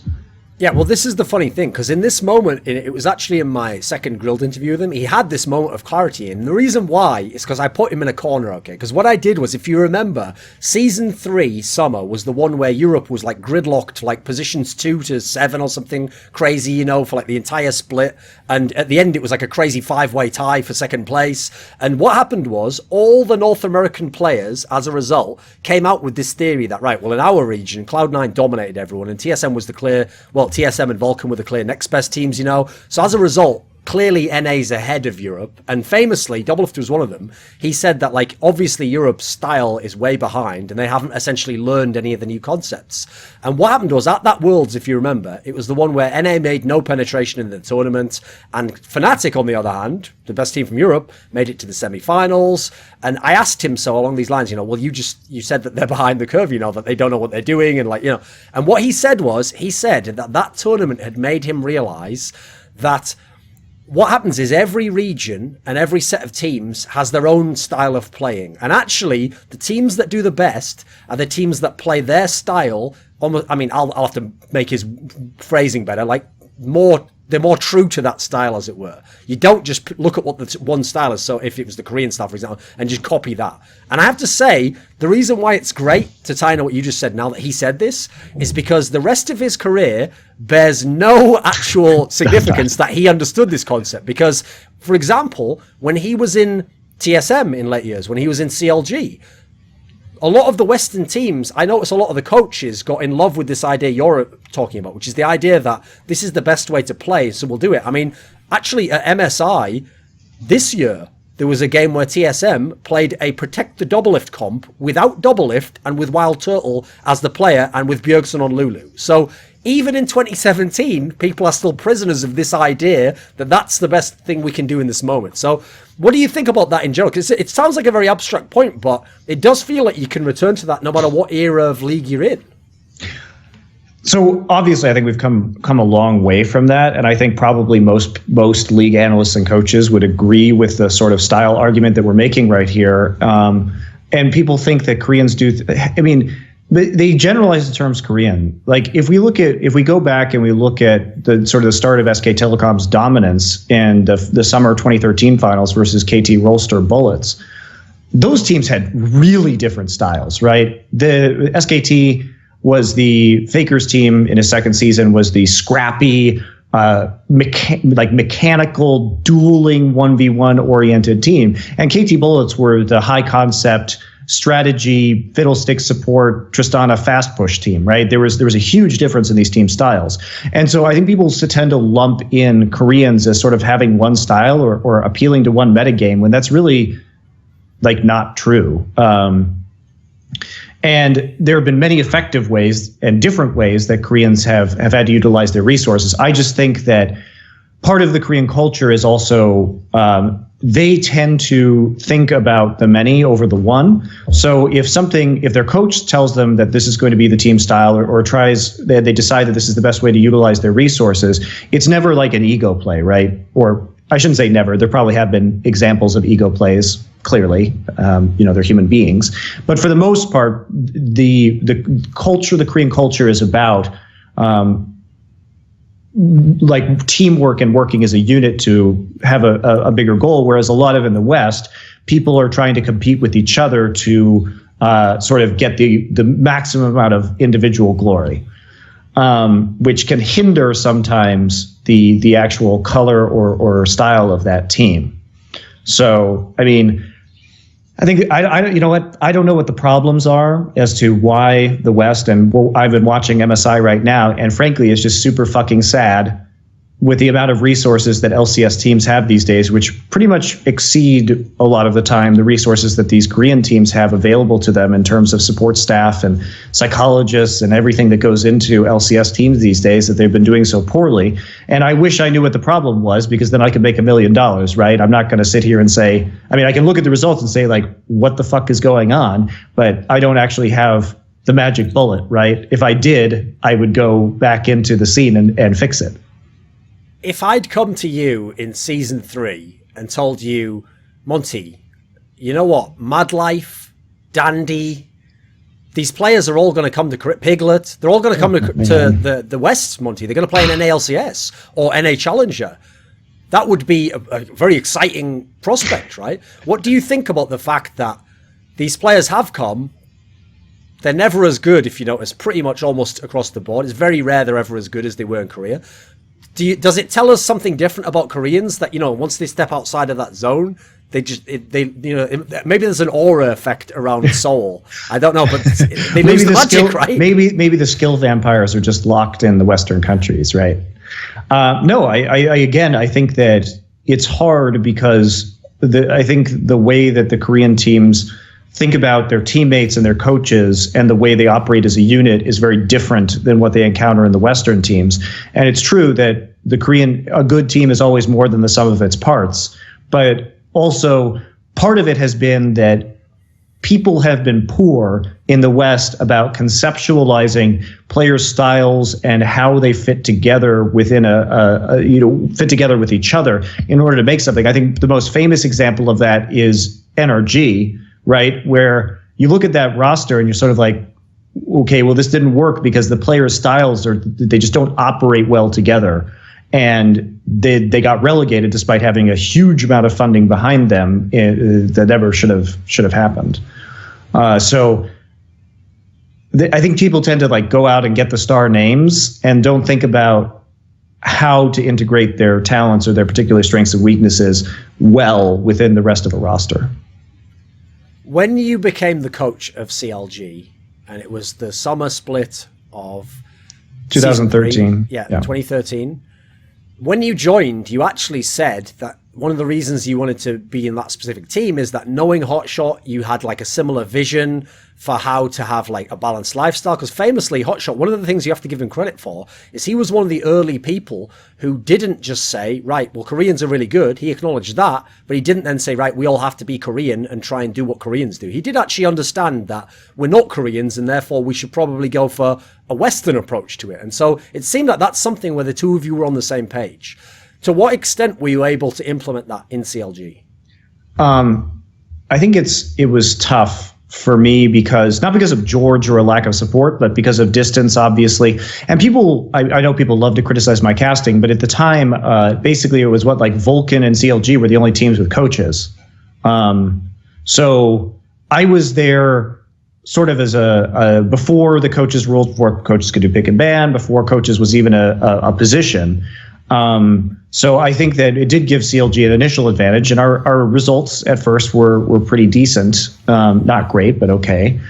And then obviously like the whole meltdown happened in 2014 when they came out to boot camp. And I've talked about that extensively in the past, but I do feel like I never really got to, in the boot camp, I think things were too far gone and the relationships between the players were too bad to really fix that situation. I guess I didn't realize how much of a crisis it was until I got to see it in person, in the flesh. But the trust was completely gone at that point. So even when I was trying to do things like implement specific strategies, the players themselves were very resistant, to the degree that because I wasn't part of picks and bans, I literally told them not to run compositions because we hadn't practiced it. Compositions that we had seen in the famous KT Arrows versus Samsung Blue final in the summer that they came to. There were certain champions and strategies that those teams were using, and we had not practiced them in Korea. I had pushed them into practicing a style and champion picks that I thought better suited the composition. So when they went back to the States and played that that best of 5 against Curse, they literally played picks that I had told them not to and didn't run any of the strategies we had practiced. So at that point, I would basically just threw it up my hands and was like, well, there's nothing I can fucking do, right? I know we've addressed this on Summoning Insight many times, but one aspect of coaching, which doesn't have to exist, like if you look at some real sports, sometimes you have a coach who's an X's and O's coach, and his job is tactical. He's basically the leader, but off the field. And what you do is, that sort of coach usually is best suited to have like Derek Jeter type guys, some like captain on the field on the team, and that guy's going to keep people in line and motivate them. And essentially what I'm saying is you can be a very intelligent cerebral person, but if you're not a people person or you're not in tune with a very specific type of people, that alone could be an obvious source of failure. I know this is something you yourself have kind of addressed, like you weren't there, you couldn't deal with these aspects. But also here's another thing. I'm not trained to deal with those aspects, I don't have a psychology degree. I don't have coaching training. And I think as a coach, like I'm very good about getting my point across, but I'm not great when it comes to, I can logically solve arguments between people, but if there's an emotional conflict, sometimes I don't really pick up on that very well, or I don't have the skills necessarily to resolve that. And I think that was one of my failings as a coach on CLG, was that I think if I had gone and done some more training as coaching and been more active about seeking education and practice and talking to other people about that, I could be better. But I do think that was one of my major failings. But I mean, what I'm leading into is when I look at that team, that particular lineup you had, the one where it was Seraph, Dexter, Link, Aframu, and Doublelift. Yes. At the time, there is no good candidate to be the leader in that sense. Like, here's the thing. Since then, since your tenure, we've actually discovered it was Aframu. He's actually turns out to fit this bill. But during your time, just to give people the context, Link was the leader. And then Doublelift was essentially someone who at any point in time could take over the team. And so if you look at that, I'm not trying to be an apologist for you and say it wasn't your fault, but that's almost a mess in itself, right? I mean, they actually had to play out that psychodrama a split later without you. And I think one thing that I really failed to do was that we were at our best when Aframu was actively shot calling. And I think one of my frustrations and one of the things that I ultimately failed to resolve, and maybe this was my fault, and Tony, who is the assistant coach at the time, Zix, who did a lot of good work with CLG later on. I don't know whether it was me or whether it was Aframu coming into his own as a team captain, maybe especially without Doublelift being there, or whether I was the wrong person to encourage him to fix this problem, because Aframu tends to be a very quiet guy. But we were always at our best when Aframu was very actively shot calling. But the problem that we faced was that there would be some days, and obviously players, get tired or have off days. But, I kept telling Zach, like, we do best when you're calling. Like, I need you to keep talking. And, if you're tired, I know some days you may not feel like it, but you just got to keep grinding at it. You got to keep doing it, because that's where when we're at our best. But I could never get him there. I could never get him motivated to be consistent in terms of his practice when it came to that shot calling. And some days he'd be absolutely amazing. He'd be very talkative. He'd be very active in the comms. And there would be other days or other scrim blocks where he would say almost nothing. And it really did affect, I think, the practice of the team, because he was such a valuable resource for us, and I think took that team to the next level.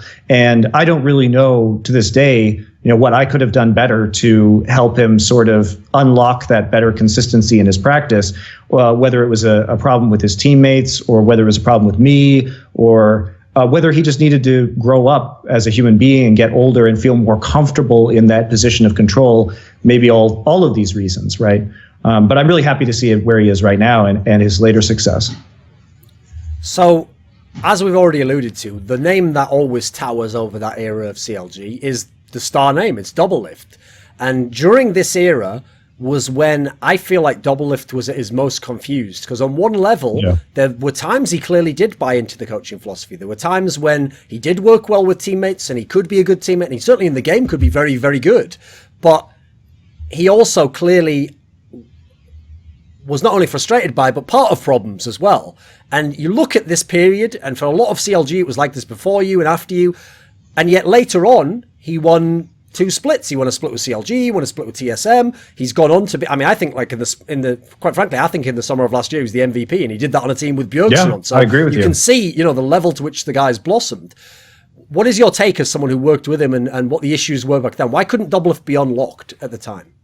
So I think at the time, he has this, it's a double-edged sword, his confidence, right? Because he famously came from sort of getting thrown out of his house. And it was really only his drive and his confidence in his own abilities that allowed him to survive. And it took a lot of guts and a lot of balls to stand up to his parents and say, no, I'm going to fuck off with my PC and my bike and do my dream. And I think he gained a lot of power from that, and it really did inform his ability to dedicate himself to practice in a way that a lot of other Western players, he had a drive and a reason to keep going that a lot of other Western players who come from more comfortable backgrounds didn't have, because it was all or nothing, right? So I think that he became very stubborn as a result of that, and that both it created a very unshakable confidence in his own abilities, which is valuable, but also it created problems when it came to his teammates, because even if he was wrong or even if he was right, but it wasn't the best solution because it wasn't going to work with his teammates, even if he had the best idea about how to play the game, again, sometimes that wouldn't actually be possible. And so I think that he has learned as he's grown up, because remember, he's still, he was a young guy, that he has learned better about how to integrate with his teammates and how to act with others. People would probably be shocked when they heard you say before that, like, you literally told people don't run these comps, or you told them don't play in this way. I literally told them do not do that. And then look, no, it was fucking infuriating, dude. And I couldn't say anything at the time because obviously that was a huge loss. And what do I do? Like, publicly throw my players under the bus? Like, I can't do that. I need to fix the problem immediately. But yeah, I literally woke up for that cursed playoff game and was watching it. I was like, what the fuck is happening? Because obviously this is the problem. Especially back then, people will judge the result as the fruits of your labor. This is what you want. This is the way you wanted them to play. That was what they would think. So a question I have in this respect, this is one of the reasons why I think Doublelift was such a confused player, is if you ever go and watch interviews from this era, one of his biggest pet peeves is if you even dare utter the words protect the Doublelift. He's like, I don't ever ask for that. I don't want that. That's he didn't ask for it. No, but if you ever notice, in any series where everyone else is going to shit and is shit in the bed and all that, put it this way, he's the one who pushes that button when it has to be pushed, Yeah, there's many times that's a valuable skill. Symbolic. He saved them from relegations. And here's the other thing. I wasn't even coaching them during the relegation period. Basically, when they went back to the States and they lost that curse match, I was more or less cut off from the team. And it wasn't, I think Hotshot took a very active role at that time. And it wasn't that I had a bad relationship for the team, because even after they nearly got relegated, that was when the time came where CLG came to me and said, do you want to, for 2015, come to America and coach full time? I don't think the management ever thought I was the issue. I think they thought that me not being there full time was the issue, which I think is fair. I think it's very, very fair. And people forget that in my over a year of coaching CLG, I went from even having a remote coach was unusual to having in-house coaches was the norm. So I think that CLG was like ahead of the curve, and then later the curve caught up with them, and then they were behind the curve by that period in time. So like I still don't really know what happened during that period after the curse loss, because I was more or less like sidelined at that point in time. So even though Doublelift, because he's such a polarizing figure, and because a lot of the things are publicly known about him and the issues he had with teammates and teams even, and he's been from team to team to team, even so, if I had to describe one player in CLG as Monte's problem child, I would actually pick Link. Like, if you ever go back and read, obviously, the document he produced, this is someone where the outside facade looked fantastic. This is a guy who's very intelligent, who seems like a great teammate, who seems like he doesn't have the ego problems of a Doublelift. He obviously, as a player, had a very varied, wide skill set, you know? He could do a lot. He even seemed to, at times, embrace being a leader and being a shot caller. All these aspects are great. And yet, beyond your era, even into the Skara era, he clearly still had a lot of almost contradictory, paradoxical problems as a player. What do you think of Link as a player, and what was it like to work with him? I think Link is really smart, and he had a lot of great ideas about team compositions or builds. You know, famously, he created a lot of the gold pretend builds in the early, like in mid lane in League of Legends. And he was great about always thinking about new ways to get advantages. And I would work with him on pick and ban, and he was often very right about which opposing teams would pick what. And I had to work with him on the draft because coaches weren't allowed to be part of the draft, right? So we all had to be on the same page, and he was the one who was mostly doing the draft inside the match itself. Obviously, his teammates would, interact with him, and I still don't know, what happened during that curse game, if it was Link or if it was somebody else. It doesn't really matter. But so he and I would have a lot of separate conversations about, and we would be making spreadsheets about, here's what we're going to be drafting, here's what we think they're going to be drafted, what is our priority list for picks, what are we going to run against them this week? So he was really sort of the player strategic heart of the team. But I think Link is very passive aggressive, and I think he was very affected by the team atmosphere. I think everybody was, obviously, by the time they came to Korea. But even when they were all living in an apartment together in Korea, it was tough to get him to practice on time, or he would give me a lot of attitude about certain things. And I think that Link, for all of his intelligence and all of his fantastic knowledge about the game, he never really had the must-win mentality that a lot of very successful athletes and players have.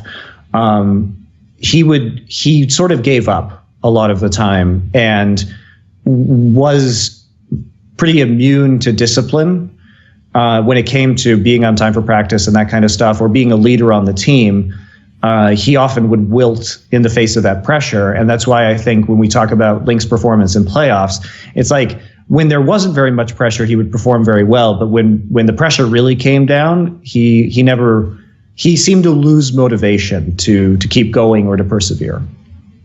If after your tenure in CLG, the player who said that you weren't a good coach, or continued to think like, oh, that was a bad idea even having it, had been Doublelift, if he's the one who'd had that opinion, then first of all, it would make a lot of sense. He wasn't such a cerebral thinker. Obviously, he's a very stubborn person. But funnily enough, actually, Doublelift's one of the ones who came around. I remember I once had a discussion with Doublelift very frankly about this after your tenure in private, where essentially I said to him, you kind of hung Monte out to dry. Like, if you didn't really believe those things about, like, Monte was just a coach for the cameras thing, all you had to do was say something publicly. You could have killed it overnight. And he basically actually said to me, oh, I didn't realize that's what people thought. And in fact, I remember at this time, I think it was in 2015, he even did somehow make a public statement around this, or suggest that, he didn't think you were a bad coach, and that you did teach him some things. So I could understand if it was Doublelift who did it. But when Link in that document famously said that essentially you didn't do much tactically for the team, you didn't teach them anything from Korea, and famously all you gave them was a Sivir comp, which spawned the meme, just a Sivir comp. If, bearing in mind, he was the cerebral player, he was the good, didn't that burn you a bit? Yeah, especially because a lot of CLG's tactics I felt like were cooperative between myself and Link. Like I said, pick ban was definitely like a cooperative endeavor between the two of us. So I think that's kind of odd I would not say that I was fully responsible for the pick ban phase when it came to the majority of my time in CLG. I definitely viewed that as a conversation that Link and I were constantly having. So, I mean, it's just weird. You know, I am a fan. In fact, some would say enamored, perhaps obsessed with the hypothetical. It's something where I love what ifs that are incredibly...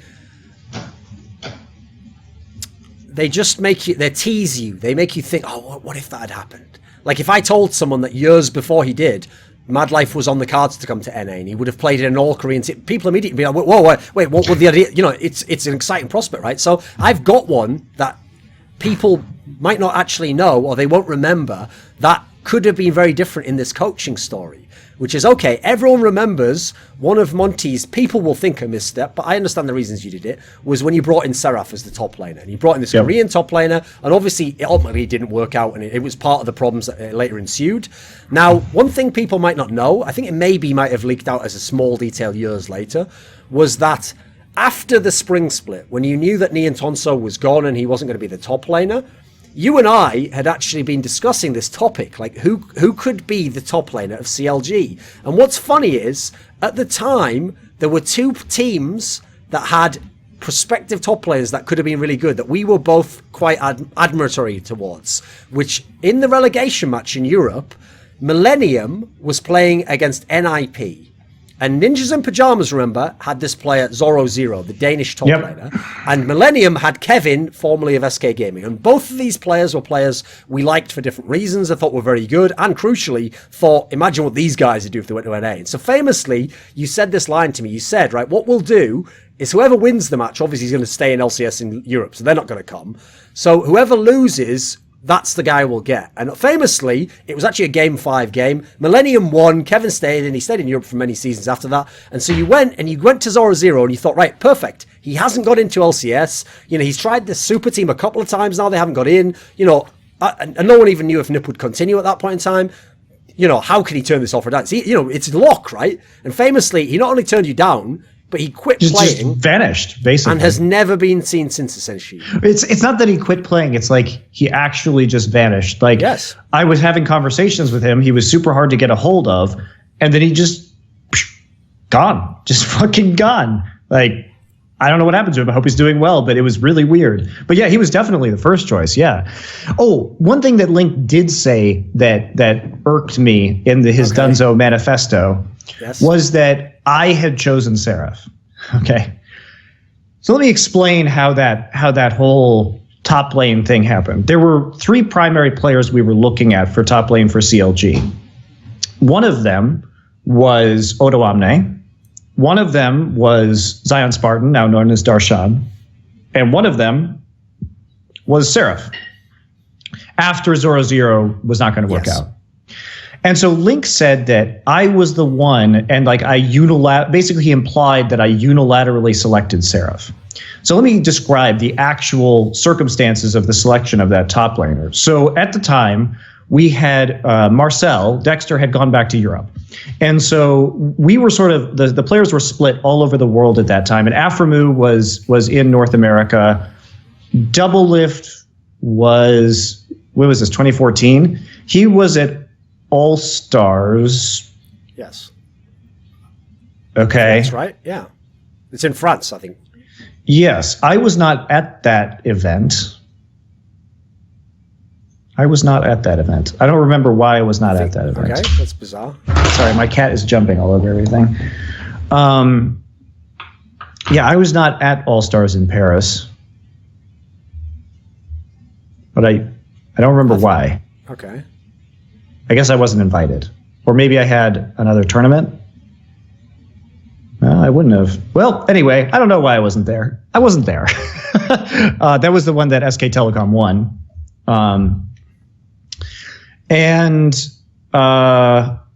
So what had happened was Cloud9, if you remember, had gone to All Stars, but Hai had a collapsed lung. Yes. For that tournament. So Link, C9 asked to borrow Link, and we're like, okay, cool. But Link was totally consumed with going to All Stars, and this was, of course, in between seasons, and competing with Cloud9. So what ended up happening was we had the players who were in North America, duoing and queuing with Zion Spartan. We had Dexter in Europe working with OW.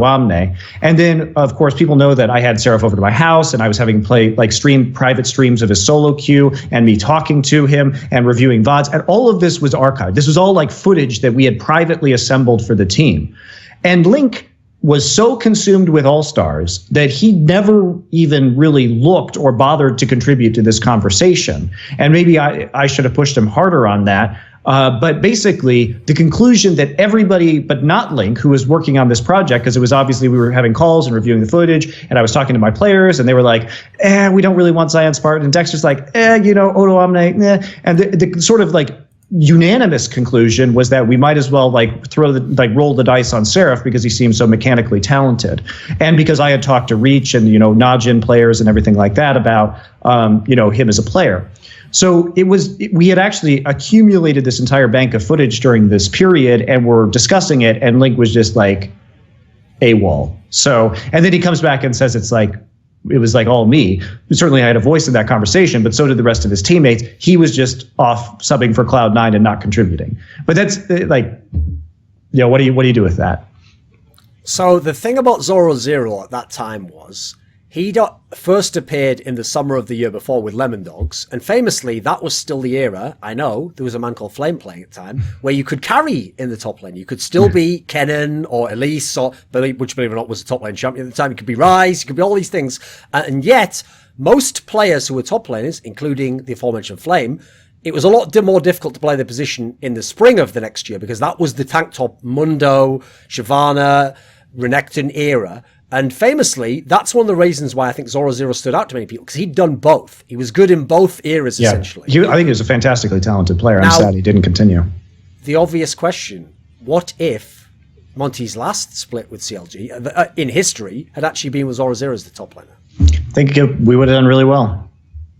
I mean, it's hard to know, because I think mostly what sunk that team was not lack of skill. It was horrible personality conflicts that I wasn't there to resolve in person. And I think it was sort of a double-edged, it was not double-edged, but it was exacerbated by the fact that Kelby May, who is the GM of the team, was sort of in a transition period. He was very much swamped with work at the time, and he had been sort of more or less the emotional center of the team. And he also was transitioning to a job at Good Game Agency, which was owned by Alex Garfield and got bought by Twitch.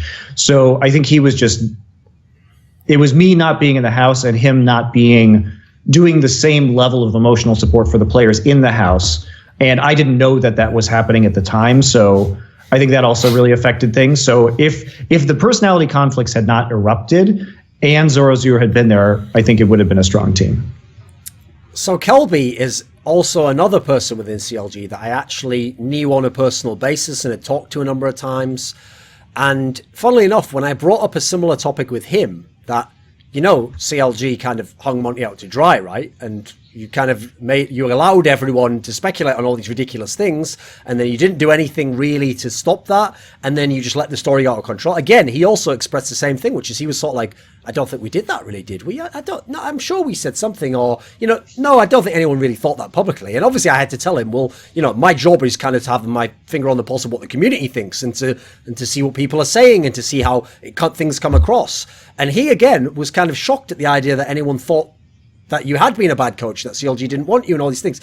Did you feel a bit hung out to dry by CLG, or as though they just kind of wanted to cut off ties with you to some degree, publicly at least? I guess a little bit. I mean, I understand that they were not really concerned with PR spin, considering that they almost lost their seat in the LCS at the time. And as somebody is now an owner who has gone through the threat of relegation, I know how consuming and stressful that can be. So I think that they just were so focused internally at that point in time with the evolving crisis that they were facing that they probably just didn't even pay attention to it. I don't think it was malicious, or I think they were just not paying attention. So one of the storylines of your era, and part of how this negative spin, which came from the TSM camp, occurred, as well as obviously the failure to play well the playoffs and all these sorts of things, one of the storylines that enabled that to happen was this falling out you had with Locodoco, who when he'd been in Korea and he'd been a pro player, he'd been a friend of yours, he'd been on our show a number of times. He seemed like someone who was one of your better friends in the industry, and you had this falling out with him, which was kind of public, and there was a lot of sniping backwards and forwards, some of it in fun, but there was always like a little bit of poison behind that, the needles that were stabbed by either side into each other. What did you? What was that like on your side of things? Because obviously, in theory, things are all resolved now, right? Yeah, I haven't seen him since I've been back in LA, but I think Locodoco, at least, I won't speak to him now because I see less of it, but I think at the time he was somebody who was very, very easily influenced by who he was around and whoever had told him the last thing. So I think that he was sort of weak-willed when it came to his own opinions or thinking objectively about why somebody might be saying something to him. Famously, of course, we had those weird scenarios where he was like flip-flopping between opinions given by his old teammates on MIG at the time. So hopefully, I hope that he, has a more firm grounding in himself. But he was always sort of lost in terms, I think, of his own identity or what he believed in or his relationships to other people. And especially because it was very weird that even happened, because previously we had extensive conversations about, we were both coaching teams remotely.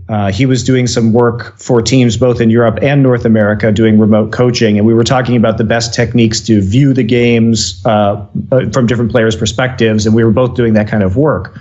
So, yeah, I think it was weird that he wouldn't stick up for me when we were sort of in the same boat for a while and had sort of shared ideas about best practices. So, yeah, I think he is just, he was at least easy to not necessarily manipulate, but just side with.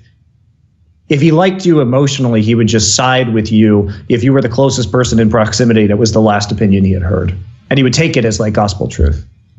So one of the things I know did burn him was when you had speculated when he moved to the West to become a coach that his youth and his immaturity would be a stumbling block for him, essentially. That, you thought a coach should be famously you said the rule should be 25 or older with experience, life experience crucially.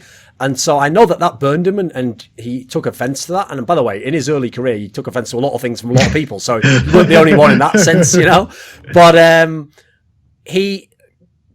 listen, I know to some degree, maybe some of that bore out, but he did win a bunch of LCS championships. What do you think? How do you resolve that with your thoughts going in, your expectations?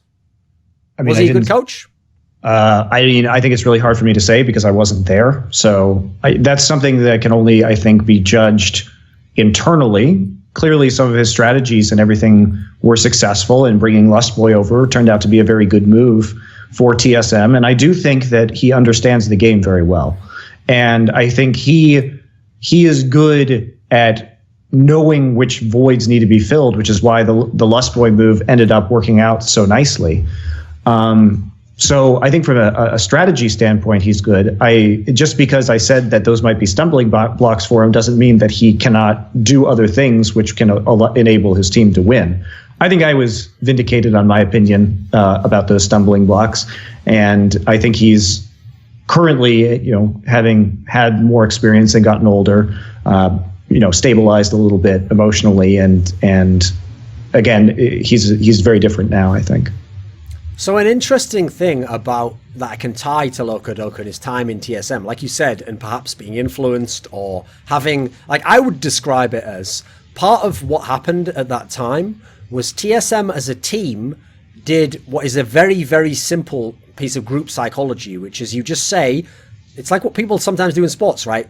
This is our group. We are the in-group. Everyone else in the out-group wants to destroy us. They hate us. They're everything we're not. And so we're going to strongly identify as not them, and therefore our loyalty must be overwhelmingly to each other, and we must in fact hate the enemy. They are the enemy. Well, everyone is our enemy. We've seen that play out, too, with other people who were part of TSM at the time. Of course, famously now, Dyrus, after you poked him enough, released that video, and he admitted that he never even watched Summoning Insight at the time.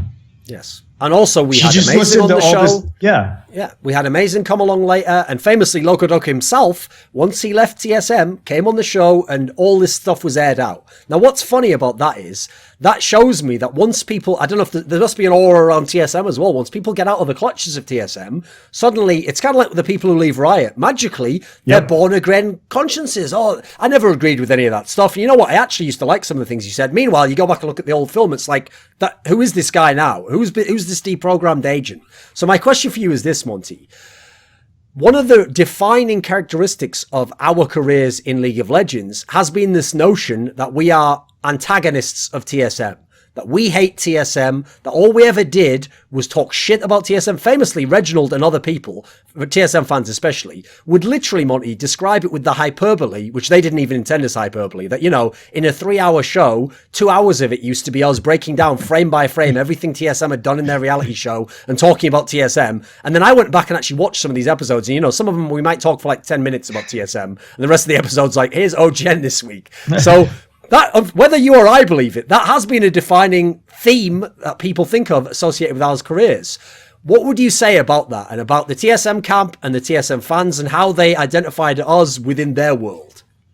I think a lot of TSM fans are just young idiots, and they're a very loud and obnoxious bunch of young idiots, and they take everything way too personally. They behave like, you know, spoiled children. And I don't think we ever did anything specifically that was like some sort of uncalled for personal attack or against TSM. Definitely I have against their fan base, because I think they're shit. But all TSM fans are going to go, oh, I'm not the shitty one. You're probably not, but there's a lot of you that are total shit. And I don't think that my criticisms were ever out of line for TSM in terms of their performance. I think the funny thing to me about the TSM fans making all these claims about the show was that I think, Duncan, if you and I had our druthers, we would rather have not talked about NALCS at all and just focused on the best games that were happening in Korea. The reason why I was paying attention to NALCS was, one, I was coaching and or owning a team within that league, but also because we have an English-speaking fan base that doesn't. We have to create content that is more universally appreciated, and if we just made a show about the best games every week, people want to hear about TSM or CLG, even though they're not very good teams on a world scale. Like it's like asking an NFL analyst who really just wants to watch NFL games what they think about like Division III college football. And like, you sort of care about that for like future prospects, but it's still sort of sloppy and weird, and you don't really want to look at it. But imagine being in a scene where Division III college football is actually more watched by your audience than the NFL. And then you get into this weird scenario where, and then also those fans are delusional and believe that those Division III college football teams can actually compete with NFL teams. And that's sort of like the reality, like the weird alternate reality I felt like I was in when I was in League of Legends, where it was really tough to do the kind of content that I wanted to do, because I had to spend so much time focusing on either myself trying to improve said analogous Division III college football team by coaching it or by owning one to try and get them to the NFL level, which was very difficult, and obviously I failed at, or trying to focus on the best games and what excited me most about the best players and the best strategies and the best scene and the best league. So I just guess I don't understand that, because I don't think it was neither of us it's sort of like perverse enjoyment of talking about these other teams, but it's not something that in a perfect world we just talk about the best teams, and unfortunately that's not compelling content to the majority of our audience. when I talk about Summoning Insight and the impact it had on the community, I have to put it in the context, especially for newer viewers, that League of Legends as an ecosystem was nothing like any scene I have ever been involved in, because obviously the developer from the top down could control many aspects, and famously, as we all know with Riot Light and the toxicity thing, literally tried to exert psychological control over the community and players, as in set restrictions on how you could think, how you could speak, how you could behave. And so that is a very different world from the one I came from. So I come from a world that was like the Wild West. And so when I come into a game, things I say, opinions I have, are going to be world-shattering to some people. I mean, that sounds grandiose, but this is the kind of the effect that it feels like it had. Because famously, okay, when we would have these scandals, these dramas, these times where people were going crazy, and you'd read these Reddit threads that were like 300 comments, and the vitriol and the extreme way they would describe things. And what's funny is, Monty, it always reminded me of whenever I put up every episode, if you ever go and look at the thumbnail for every episode, what I would do is I would skip through it. And if you remember, I used to make the timestamps back then.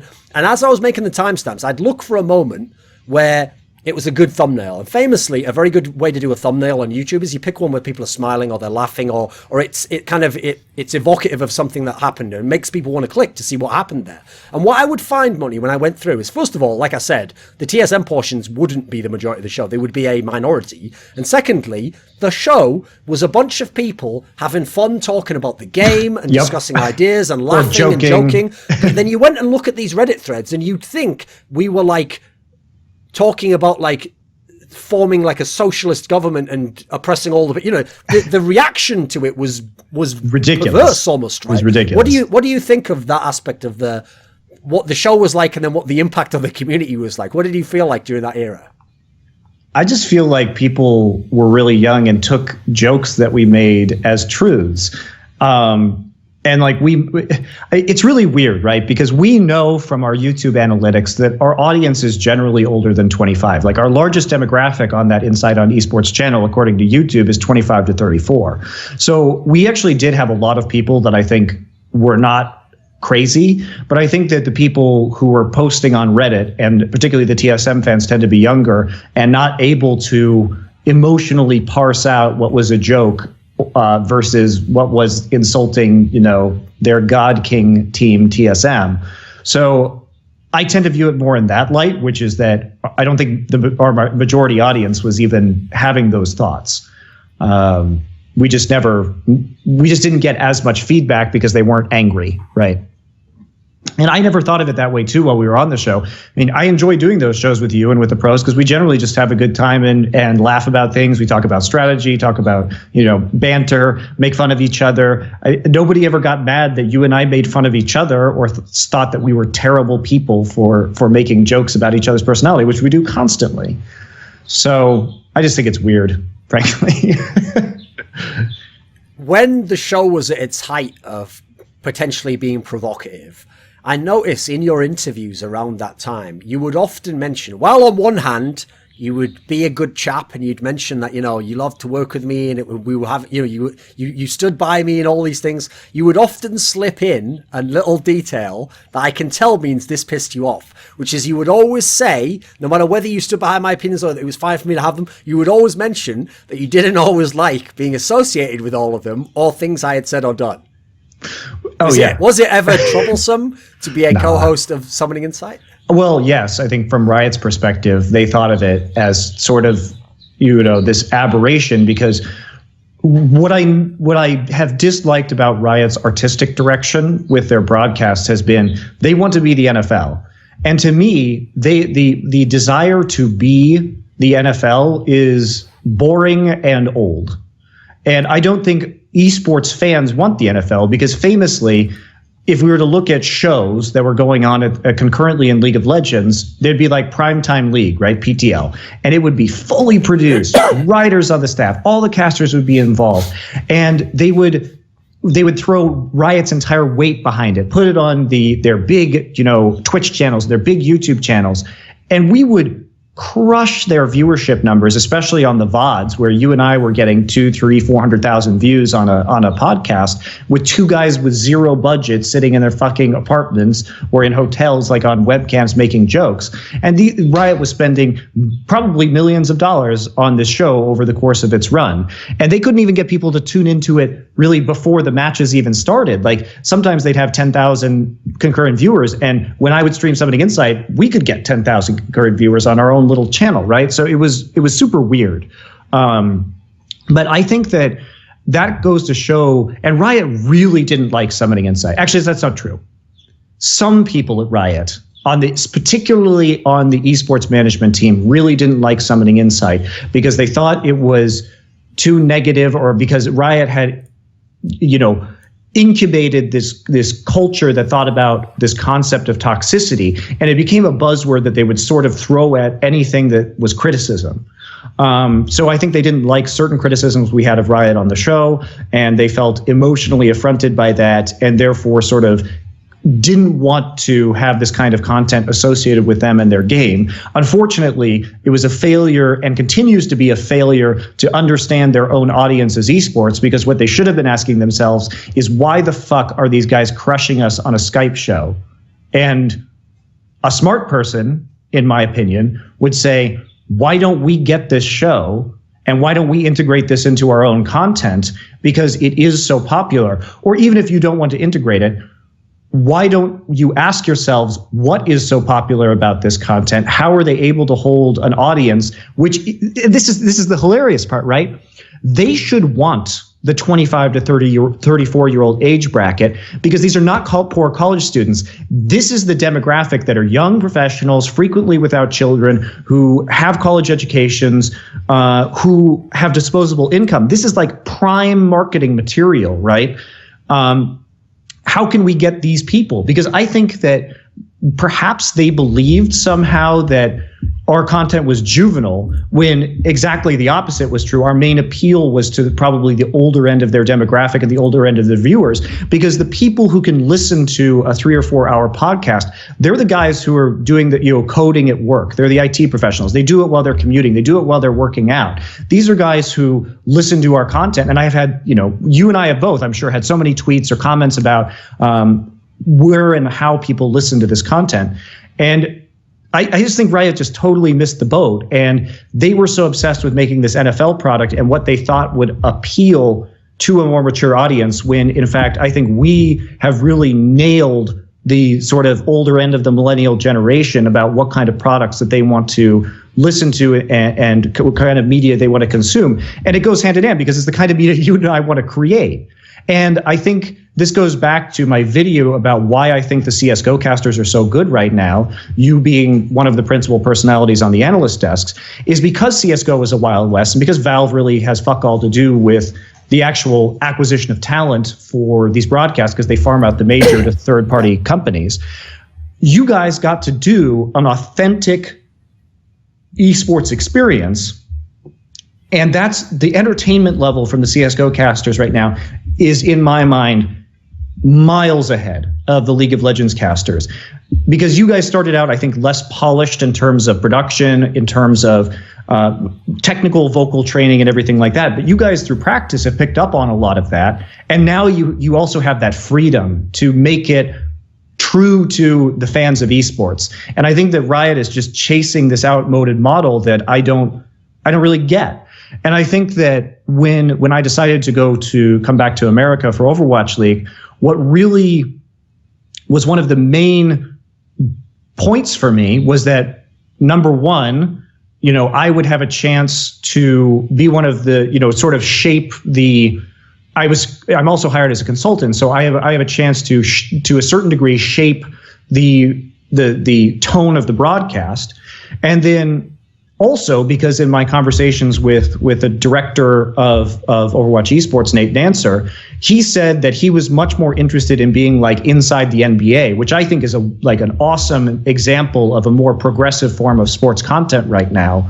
And I know, you famously bantered with them about E-League and stuff like that. But I think that kind of show speaks much more to our generation and our demographic, and is much more of the kind of content that I want to do. And so when that was sort of held up as sort of like a sort of general example, I was like, okay, I can get on board with this. So an interesting detail is because we did Summoning Insight, obviously periodically and as a long-term serial show, it followed our lives and our careers through esports. And if you ever go back and look at the early episodes, most times we criticize the format, right? We essentially play sort of a role where obviously I can say whatever I want. I'm never going to work with Riot. I had no connection to them in any sense, and they obviously can't to some degree shut down my content, especially once I start doing content that didn't have to involve players, you know.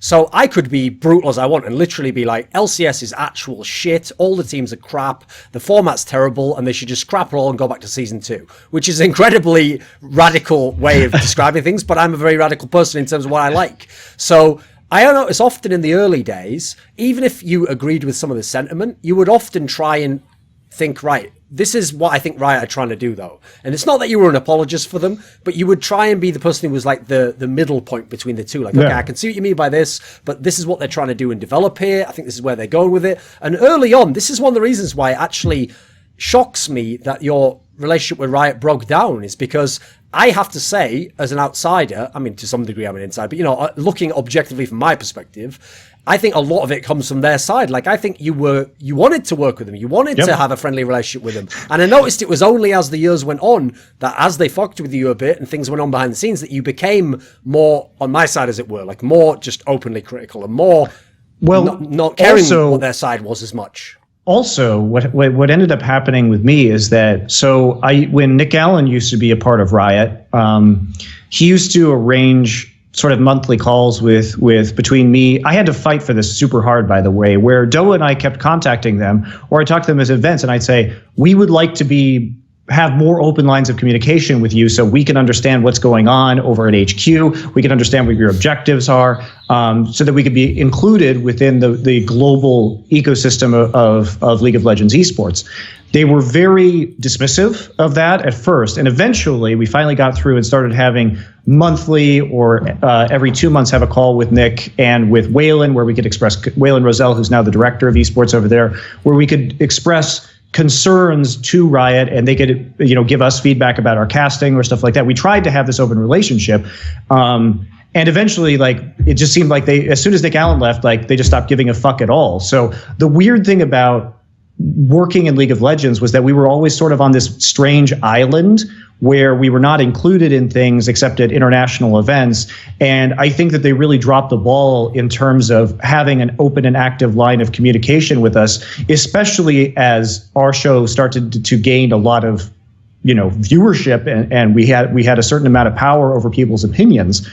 And I think as the show went on, they decided that they disliked the content. And then because I was on this show, they started to keep me even more at arm's length than before, which of course exacerbated the problems, and we never had any dialogue, and the dialogue just entirely broke down. But I really don't think that was from my end. I think it was definitely like Riot just being terrible at communicating with people from the outside. And super controlling. Like, they knew they couldn't control me, so they just weren't going to give me any information. Before any of the public incidents happened, which led to your relationship souring, eventually moving out of working in League of Legends entirely. Before that, a solid year or so before, I heard through a back channel something to the gist of it was Riot are looking to see if they can maybe work less with Monte, and maybe the implication was maybe even push you out. And at the time, you know, not surprising. You couldn't really see how that would happen. You know, you were like had a stronghold in Korea. Korea was the #1 region in terms of the best teams. You know. What do you think that was something present, and that there was some sort of a force within Riot that was figuring out, is there a way we can cut this guy out and reduce his influence? Of course. I think that, especially once I began to own, like, I had so much power for somebody who wasn't a part of Riot. And I think that as a company that I see, not as a company, again, most of my criticisms for Riot are directly related to the esports management and not to the production, which has always been good, or the rest of the company, which I think, their different departments behave in different ways. So my criticism when I say Riot, I really just mean the esports management at Riot. And I think that that department is absolutely obsessed with control, and they behave like a tyrant. They don't treat their teams, the teams that participate in their leagues, like partners. They dictate exactly what should happen. They make them sign contracts that are very unfavorable to the teams, in my opinion. And with me, I think I became a problem for them because, first off, I did things behind the scenes when I owned a team that were I tried to hold Riot accountable to their own rule sets, and they didn't like that very much, even when they were violating their own rules within the LCS. They, I think, saw me as a threat because I was causing them issues and causing them to have to do more work. But because I was a caster and they couldn't get me out of Korea, they couldn't eliminate me from the broadcast there. But when I started becoming a coach and relevant in North America, and then even worse for them, when I started to own a team in North America, so I had my fingers in both pies at the same time, I became one of the more powerful external forces to Riot, because I could affect multiple regions at the same time. And I think at that point I just became too much of a wild card and they had to get rid of me in their perspective. Okay, so you mentioned there that obviously there was a simultaneous falling out on two sides of things. There was a casting breakdown, and then there was obviously the team-based thing. So let's address the team-based thing first of all, because that's the thing that's had the most said about it. It's had the most contradictory, secondary opinions, pieces of data, pieces of information, and it's too much of a huge ball of yarn to unravel here. So I will just ask for this big picture view. I also don't even know what the whole ball of yarn is. You know what I mean? Because I was kept in the dark about the investigation process from Riot. And I also was not there, with the team in person, so I can't with 100% confidence say what actually happened. So this is something I wanted to know, which is, now that we're past that, it's coming up on like a year after that, have you found closure with that whole thing? When you look back now, with a bit of distance in time, were you railroaded in terms of being banned as an owner and removed and all that sort of stuff? Yes. I mean, some of their claims are just ridiculous. Like the fact that I was going to give part of the team back to Badawi upon him being unbanned, because the way Riot's bans work is that when they ban you for a year from ownership, it's actually not a year ban. It's an indefinite ban with a minimum period of a year, because anytime you introduce a new owner into the LCS ecosystem, that owner has to be Riot approved. So I could not have planned to make Badawi an owner unless Riot would have approved him after the year. So I don't even know how that is possible. Just like right now, as soon as my ban comes up, maybe it's already up. I actually don't know. Maybe it ended like today or yesterday or in a week. I don't really remember when the exact date. It was like mid-May sometime. I'm not unbanned. I can't at that point take my money and go invest in an LCS team without them approving me, which of course they would never do now. I think. Who knows? But it wasn't that simple. So on its face, some of these reasons for banning me don't even make sense with the rules that the LCS has. As for unsafe environment, many of my players came out and said that they didn't have any issues within the team house. I was in the team house at points during the split. I came back from Korea. Nobody ever talked to me about any concerns that they were having at the time. I was aware, again, as I've said publicly before, of the incident that happened, the argument that happened between Badawi and Remilia, which I disapproved of and I thought had been rectified very quickly.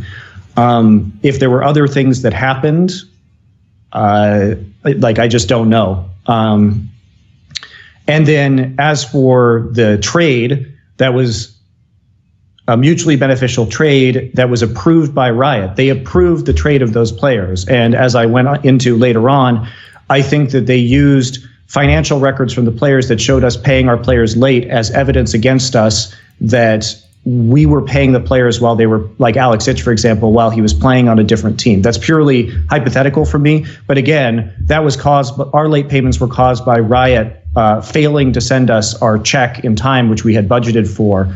And so, yeah, Like it wasn't really our fault that the payments were delayed.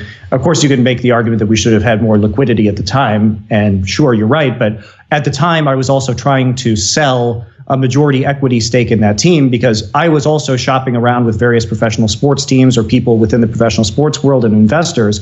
And one of the reasons why I really wanted to do that was because we didn't have the liquidity that I wanted to avoid those kind of situations.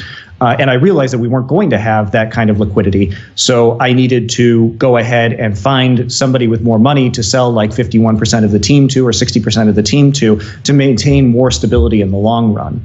And Riot was aware of this because I released the emails that said I was actively doing this. So yeah, I take responsibility for that to a certain extent, but it also wasn't evidence that there was any weird stuff going on with the trade. So the other area in which they began to make inroads into your life came indirectly through the moves they made in Korea.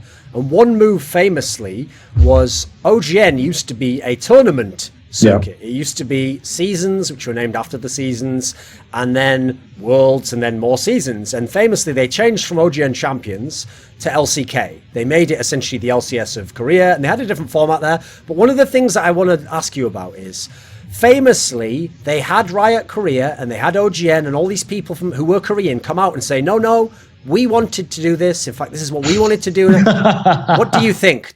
Would they have rather stayed with the Champions format? Did they want a league? Look, the proof is in the pudding. What's the format that Apex is running right now for Overwatch? That this tournament OGN designed. It's nearly identical to the format that we had for League of Legends. OGN is very much like they like designing tournament formats. I don't like the league. I thought, I don't really care if LCS is in the league format or not. I just don't understand why they felt the need to really make the world all one thing when we could have had a bunch of cool stuff and different formats happening all over the world. And I really liked the flavor of the tournaments in Korea. I thought the format was much more exciting. Again, this goes back to Riot sort of clinging to this concept of American sports and using that as a model, because even traditional sports like the NBA's regular season viewership it's not great, especially compared to the playoffs. And if you think about March Madness, a college tournament is huge in the States, and it's not even the professional scene. So I think that we need to really reevaluate the formats that we're using, and that's one of the reasons. I think Counter-Strike is too much in terms of the online leagues. I think those should all go die in a fire. But in terms of the tournament formats and having a wide variety of formats and have them held in that specific manner is much more compelling to people these days than watching 180 regular season baseball games. So one of the other changes they made famously was obviously they took LCK, and then this is where I say, when I heard from the back channel, maybe they want to push one out. I thought, how are they going to do that though? Because I thought to myself, if they literally just say, through some bizarre means, Monte is fired from LCK and we've hired a new person, that would be egregious. I don't think even Riot would attempt that. So instead, all of a sudden, SpoTV does half of the games, and you do some of the games, and I still, to myself, I haven't figured out what the to be fair, we did do all of the games because we were piggyback broadcasting when I was still there. The true split didn't happen until when I left. Sure. Now, I think it's way too much credit to me to say that was a region. I think that was a nice bonus for them. I think the main reason has to do with the Korean politics surrounding KeSPA and KeSPA's interactions with the teams and their interactions with Riot Korea. I think that was a bonus, but I think it was mostly just a weird power play for Riot Korea and KeSPA, because OGN had all of the control over League of Legends in Korea, and both KeSPA and Riot Korea, I don't think, were very thrilled with that. And so what ended up being super funny, though, was that the obvious problem, I mean, it was obvious at the time, but is even funnier now because it actually happened, is that if you start to give some of those broadcasts over and you remove control from OGN and you start trying to have this competition, I wouldn't call it very competitive between the two broadcasters personally, between these two broadcasters, that Riot Korea and KeSPA they will be the ones in control because they can play kingmaker between the two, organizations, the two broadcasters. The problem with this is that when you say that the piggyback broadcasts are happening on OGN and have to be online only, can't be streamed on or can't be put on TV, right? Which is what happened as soon as that broadcast split occurred. All of a sudden, when OGN was formally producing 4 or 5 days of League of Legends per week, and they're putting it on in their primetime spot. Okay, now OGN has a couple nights a week where they're not doing anything. So basically, all you're doing is priming the pump for the next game to come in, and OGN will all of a sudden be like, well, we now have these broadcast slots. What are we going to do with them? Hey, here's Overwatch. Overwatch is huge in Korea. Now we can just run Apex during these slots that would have normally been taken up by League of Legends, but now we're not taken up by anything at all. So inadvertently, Riot actually gave more of a stage to Overwatch in Korea for the Korean audience by making these moves and taking away broadcast time for OGN, all for their own control. And when they could have maintained a much greater market share of esports by insisting that OGN always broadcast LoL in the prime time and maybe pushing Apex to less favorable slots. And Apex has been doing super well in Korea. So it's definitely been very popular and is on the up and up. One aspect of how a lot of the Western public see all these different problems with OGN, is they often rationalize it by working backwards and say, oh, right, what happened is Riot didn't like the way these people behaved to Riot, and that's why Riot had to distance himself or take this action.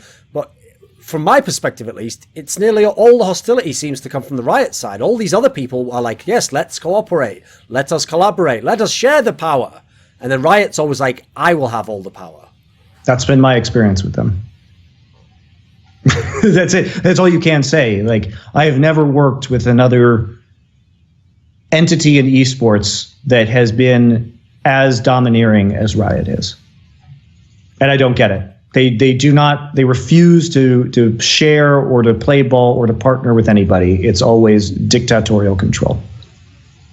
Prior to the problems at MSI and Worlds and just being separated from Riot entirely, you already knew you were going to work in Overwatch. You already knew the Overwatch League will be something and you will be a part of it potentially. I mean, people don't even understand this. The negotiations that we started having with Blizzard about Overwatch League began the seeds of that conversation had been sown before the game was even released.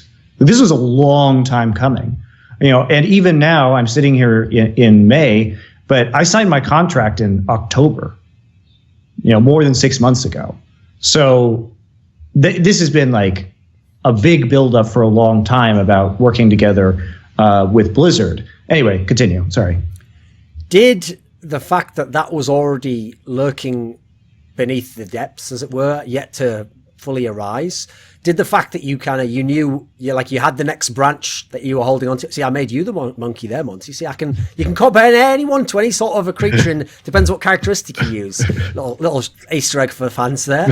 But did knowing that was already in place play a role in why you then dealt with Riot in the way you did over the MSI thing and publicly protesting the rates they offered, and then later on pointing out that they didn't invite you to Worlds? Okay, well, the MSI thing, that was sort of the start of the conversation. The thing about MSI, it was just so ridiculous, man. It wasn't, I was not asking for an exorbitant, none of us were, me, Doe, or Papa Smithy, an exorbitant amount of money. We were asking for about 20% more than what had been offered to us. And we just came to this ridiculous standstill because Riot is unwilling to negotiate whatsoever, basically. And this is the weird thing. In the calls that we had, when I revealed to them, when I did my research and I presented the rates of casters in 5 different games that were all smaller than League of Legends, including Counter-Strike, StarCraft, Hearthstone, Dota. What was the last one? Heroes of the Storm, maybe?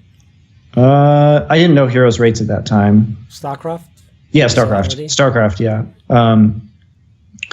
So when I came and I presented this to them, their reaction was to deny that was the reality of the industry. They basically said that those rates from all those other games they thought those were too high. That was their response. Like, it's an unbelievable response. And they were paying, significantly less than a lot of these other sports. And esports, we weren't even asking to get to the full rates of those esports. We just wanted like sort of a lower end average wage. Maybe not 20%, maybe it was like 30% more. I forget the exact numbers right now. I remember what we were asking for. I don't remember how it compared to other esports at the time. So it wasn't like a huge, terrible 300% increase or anything like that. And these numbers because we've discussed them privately. And it was sort of just like this completely ridiculous scenario where they were just unwilling to move at all. They were so delusional that they were denying that reality was reality within the larger esports ecosystem. And that's sort of Riot's mentality, is that if they don't do it, it doesn't exist in esports, right? If it's not their policy, then it is wrong. So we just had to take a stand and not go, because like, who wants to get screwed forever? You know what I mean? Every time you take a rate that is lower, you're basically taking a rate that's lower for every event for the rest of your life. And we needed to fight this fight. And at the time too, of course, when I came out with that video to go into more caster rates, about Riot's caster rates, right? Here's what people don't know. And we'll just go ahead and drop this bomb right now because I think it's a good time and things have sort of settled down. At the end of 2016, the rates for Riot casters, their salaries, and for all the people out there who said, I don't know the difference between freelancing and salary work, like I'm some sort of idiot that hasn't done both in the past, Riot salaries for their casters improved by 50 to 100%. So this year, almost all of the Riot casters are making 1.5 times to double what they made previously. And they fought very hard for that. And thankfully, Riot listened and improved to, I would now consider Riot to be paying fairly according to the market. And they also opened up people to be able to stream, like Rivington and Crepo and those guys who are doing, a stream for money and to make supplemental content. So a lot of changes happened, and nobody really knew that publicly, but I do think it's important that it gets out there. So as you just noted, even though you are not the beneficiary of it, people who even were Riot casters are now earning more as a result, yes, whether indirectly, of some of the things that happened to you over 2016. Yes. So, and also nobody's going to say that because they don't want to say that. Obviously, that's the Riot casters really can't say that without getting into trouble with Riot, and Riot's not going to be announcing that. But it is important, I think, that is known as a result. And I'm not trying to take exclusive credit for that. I do think I had partially an effect, but also it was partially the casters finally realizing, and I blame the casters for this too at Riot. They should have done this a long time ago. They should have fought, but they were afraid. I think afraid of Riot and ignorant about the rest of the industry, even though I tried to inform many of them on many occasions, basically that they were being underpaid. And so they actually did speak up for themselves finally, and they got what they think they deserved. So if people remember, prior to it being official that you wouldn't do League anymore, after some of these issues, I did this column where I kind of like eulogized that it was the end of your time in League of Legends. And it's one of the rare instances where I actually just essentially alluded to a bunch of stuff behind the scenes that people couldn't have known about. And as a result, people, for whatever bizarre reason people would do this, assumed I didn't know about and was just speculating about. But that's just how people are, Monte. I think we've learned that. So in it, one of the things I did quite early on in this column was I did somewhat chastise, without naming names, some of the people within League of Legends. Because despite your relationships, despite all the people you knew, aside from all the Riot stuff, how the career that you'd had, it felt like when you left, there was almost like a deafening silence of no fanfare. I mean, I didn't see other casters even say, oh, goodbye, like, thanks, everyone. I didn't see other figures saying it. It felt like it was almost eerie that no one said anything. Did you feel that? They were, I think, yeah, of course I did. But I think a lot of the talent and the people that I still am friends with and respect were afraid. Riot, again, is very controlling, and they instill fear in people that work with them, and that's their main method of retaining this talent, I think. And based on previous models, for example, so when we were talking about my ban, which was almost a year ago, before they banned me, they were in a room with all of the casters, all the talent. Because remember, this happened during MSI last year. And they had all the talent in a room, and the esports management told all of the talent not to tweet anything about my ban or comment on my ban at all. And I think when you're given that kind of message, that looks like they are ostracizing me very deliberately. And that, I think if you get that message and then you see me doing a bunch of other stuff at that point in time, and we didn't really get back into how this relates to, sorry, I didn't answer the question about how it relates to Overwatch and how, what I was doing at that time. So considering I was deep in contract negotiations when I was doing things like unloading all the documents about my ban, and even later, you know, when the contract deal had basically been done, I was doing things such as, you know, talking about the casters and revealing all this stuff that people didn't know about how Riot was treating and underpaying its casters and keeping them very confined. I was scared because basically I had already, like, I had my parachute prepared. Like, I had jumped from the plane and I had like 2 reserve parachutes, and they were going to lead me to a much better place with more, you know, with more money, more freedom, better, you know, better treatment, everything like that. And at that point, I was honestly afraid that me doing this was going to make Blizzard super scared that I might do it to them, even though I don't have a history of, I've worked with MLG, I've worked with ESL, you know, I've worked with all these, I've worked with Super Evil Megacorp for Vainglory, I've worked with Blizzard for StarCraft and Warcraft 3 in the past. I've never done this with anybody else that I've worked with, right? I felt like I had an ethical obligation to reveal these things because it was so fundamentally wrong and against what I believed. But at the same time, when you start releasing emails between yourself and like league officials about rulings, companies start to get scared, right? Because those documents are potentially confidential and you look sort of crazy, right? But I felt like at the end of the day, I couldn't live with myself. I would rather have lost that Blizzard contract as a result of my actions and done something different, or stayed in Korea with OGN, who was behind me 100%. OGN never had any issues with it. Then have to realize that I was letting all of this garbage slide that they had thrown at me.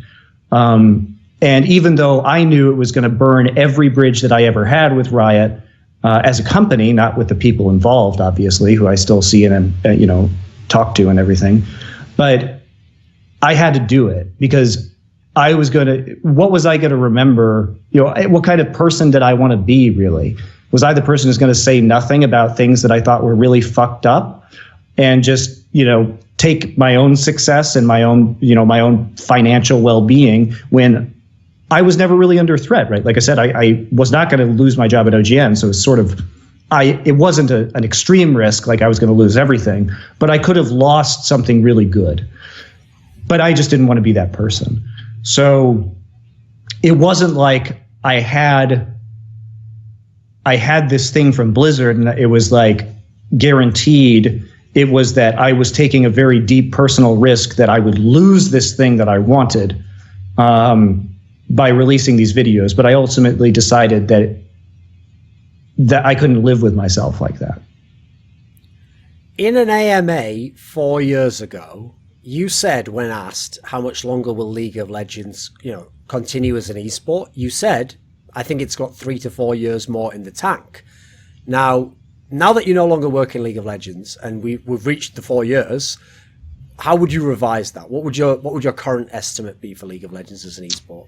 I guess when I said in the tank, so usually I've noticed, and maybe you disagree with me on this, that games will rise over like a 4 or 5 year period. You know, you have the big growth period, and then they'll sort of plateau and then like slowly drop off over time. And I think we're sort of over the peak of League of Legends, caveat, in the West. Remember that the vast majority of League of Legends viewership occurs in China. So, but when I look at the growth of Counter-Strike and its market share in the West right now, and as it's been rising, and as I look at a lot of the numbers that I see on Twitch it doesn't really look like League is really growing in the West any longer. And so I think it's going to, it'll keep being relevant and big and everything for probably, the next 5 years. But I think we're going to see a pretty, a slow decline from this point forward. And then, hopefully I'm right, and Overwatch is going to, sort of start to ascend, and CSGO, I think, is still in its ascension right now. So, an unfortunate byproduct of you exiting League of Legends, and especially not due to your job having to watch the Western regions, is we had to end Summoning Insight. The show just ran down naturally. Now, as I pointed out in a video I did on this very topic, to you and me, it didn't end. It's just called Oversight now. We do the same thing in a game called Overwatch. So to me and you, there's no difference, right? But to a lot of people in League of Legends, this is the end of something. I understand why. If they don't care about Overwatch, they're not going to follow us in Overwatch. And so people probably wonder, is it supposed to be Summoning Insight going forwards? Is there a future for Insight on esports? Does Monte, the caster for Overwatch League, gradually fade out of content creation, and then this was just a phase in life? No, I mean, I'm still a freelancer. I can still make podcasts, and I enjoy working with you and working on the show very much. So, I mean, I hope not. That's the whole point, right? And people, I know I've watched those videos, and you've said like people like cry about the viewership numbers dropping significantly when we started doing Overwatch. Well, we just got to build it up. And as the scene grows, the show will grow just like it did with League of Legends. But it's not about the viewership, right? For me, I enjoy talking to you, and I enjoy talking with the pros, and it informs my casting on the games and makes me more knowledgeable to have 3 hours of strategy discussion. It helps me hone sort of my banter and my humor. It's a way for me to train skills that I also use in other aspects of my casting and other aspects of my life. So it's valuable, even though, and we, like you said before, we've never even taken any money out of that YouTube account. Like, there's some money in there, but it's not a lot. And because let's be real, the wrong way to monetize on YouTube is to make 4-hour-long shows that have one commercial. That's stupid. It's a bad use of time. Yeah, the funny thing is I didn't actually mention that in that video, but this is something people don't realize. I didn't realize that later on. Like, I used to watch the shows that everyone was a fan of that, we to some degree based our model on, like State of the Game and all these games. If you ever go and watch those shows, every hour is a video. So they get treble the views. You get treble the ad revenue. That's the way you do it. Just don't care. Like the whole point was it wasn't about making money. I just thought to myself, if it's not about making the money, isn't it going to be more annoying for someone to watch the videos, To be fair, we did make some pretty good money from sponsorships, but that was but we also had to do, like for Alpha Draft, we did the Alpha Draft podcast, and we did other branding, and it was on our personal channels and all that other stuff too. So it wasn't like it was exclusively SI. So, yeah, I mean, for me and for you, I know it's just never been about the money or about the viewership. It's just something we enjoy doing. And I think that's really hard for people to understand. And I think it's really funny when people on Reddit comment about me that, oh, he's going to be coming back to League. Overwatch is never going to be big. And it's just like, well, first off, I do believe that it's going to be successful. Otherwise, I wouldn't have left Korea to work on Overwatch League. But it's not also about the number of viewers that watch me. I mean, I realized my social media and like my Twitter growth and everything had pretty much plateaued in League of Legends. And I love the game and I really enjoyed working on it. But at the same time, it wasn't worth, like, basically at the end, I was never going to be invited to an international event again, besides IEMs.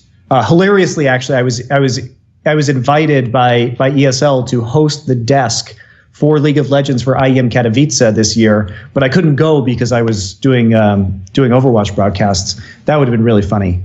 But I wasn't really going to be able to do Riot approved. I wasn't going to be able to do MSI or Worlds or anything else that Riot comes up with in the future in terms of international events.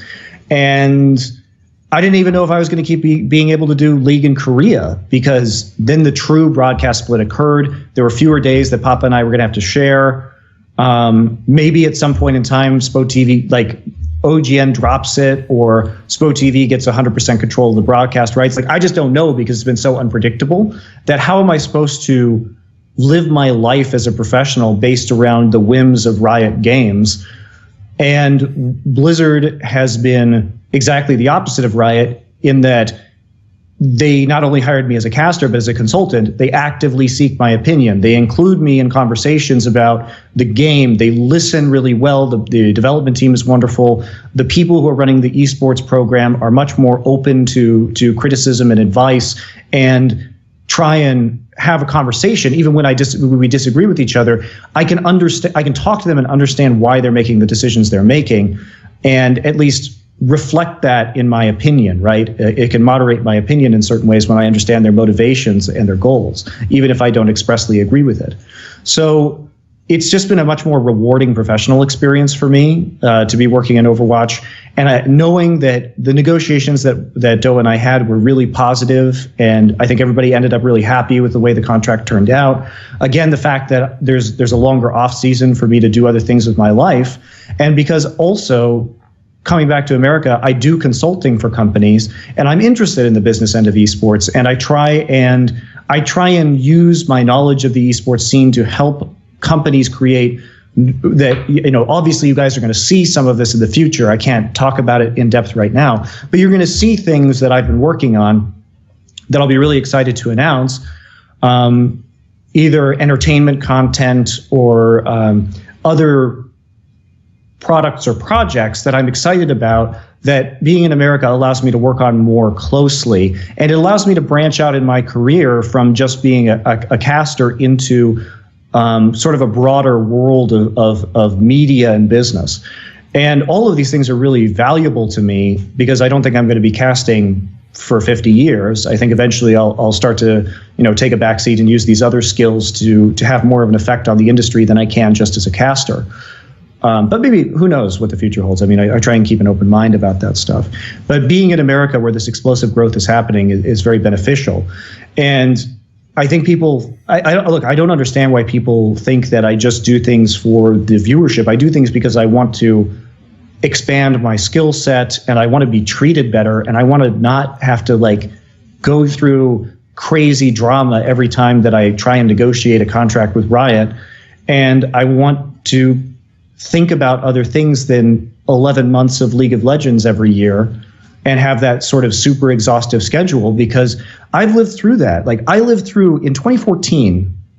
Okay, first off, this is a side rant. I have cast more League of Legends than any other English-speaking caster in the world. And it's not even close, because I started in Korea before the LCS started. Korea started doing best of threes in the league system before everybody did, and there was nobody else for me to share the workload. Even in 2014, when we had Masters going on, we had best of twos or best of threes and Masters and Champions, and I was broadcasting every single game 5 days a week in 2014, and doing Summoning Insight, and doing shows like the Countdown of MonteCristo. So and I was coaching CLG, absolutely nuts schedule. I would literally get home from a broadcast, sleep until 5 or 6 a.m. So I get 5 or 6 hours of sleep, wake up, go to my computer, turn it on, and start coaching CLG. I would take a nap in the afternoon, and I would go to the next broadcast. I was working on League of Legends 14, 16 hours a day. And that schedule was nuts. So I love the game, and I love everything like that, but it's not healthy or what I want to do with my entire life to live that schedule again. And I think that was another big perk, again, of Blizzard's concept for their schedule, was that I would not, and I overdid it too. These were choices I made, to coach CLG, but I'm not really interested in that insane of a schedule any longer. For people who only know me from League of Legends, so they know Summoning Insight, maybe they know Thorin's Thoughts, and if they were there a long time ago, maybe they know the interviews I did, which used to be the main thing I was doing in the game. They might not know that in CSGO, I am a desk analyst, and I've done something I think 40 events at this point in time over a few years. And interestingly enough, yes, the reason why I do it in CSGO is because in that game, I do consider myself an expert. I've put in a lot of time watching the game for 17 years. Yep. I develop a lot of my own thoughts about the game and try and model the game and all these factors, things I can't really do in League of Legends. I could do it as on a more layman level, but I would never pretend to be an expert about some of the deeper aspects of League of Legends. But with that said, it wasn't me who came up with the idea I'm about to explain now, but I had a number of different tournament organizers from different games than League of Legends or CSGO come to me over the last year and a half and say to me, would you ever think about doing analysis in another game? And I would always tell them, well, you know, I don't follow your game. Like, I'm not an expert. And I even told some of them, I actually will never be an expert in your game. Like, in your game, I don't even know if I apply my, it's a very different type of game, you know. And all of them said to me things along the lines of like, no, but actually, like, I had an idea. I'd use you as like a provocateur, you know. You'd be the guy who'd make like your statements, you'd be the pundit, and then it'd be the experts that'd respond to you, you know. So I'd spice up my show you that way. Or the other one would be like, well, no, but you can do the showmanship aspect, you know. You can be someone who adds a bit of humor to the desk, and then the others add in the expertise, etc. And so what I'm getting at here is, you are an analyst, you are a commentator, I do analysis. Do you think one day we will ever work on the same event? Do you ever see it happening? I mean, I hope so, right? It's just hard because, I really enjoy watching Counter-Strike, but again, I'm very casual, not an expert in the game.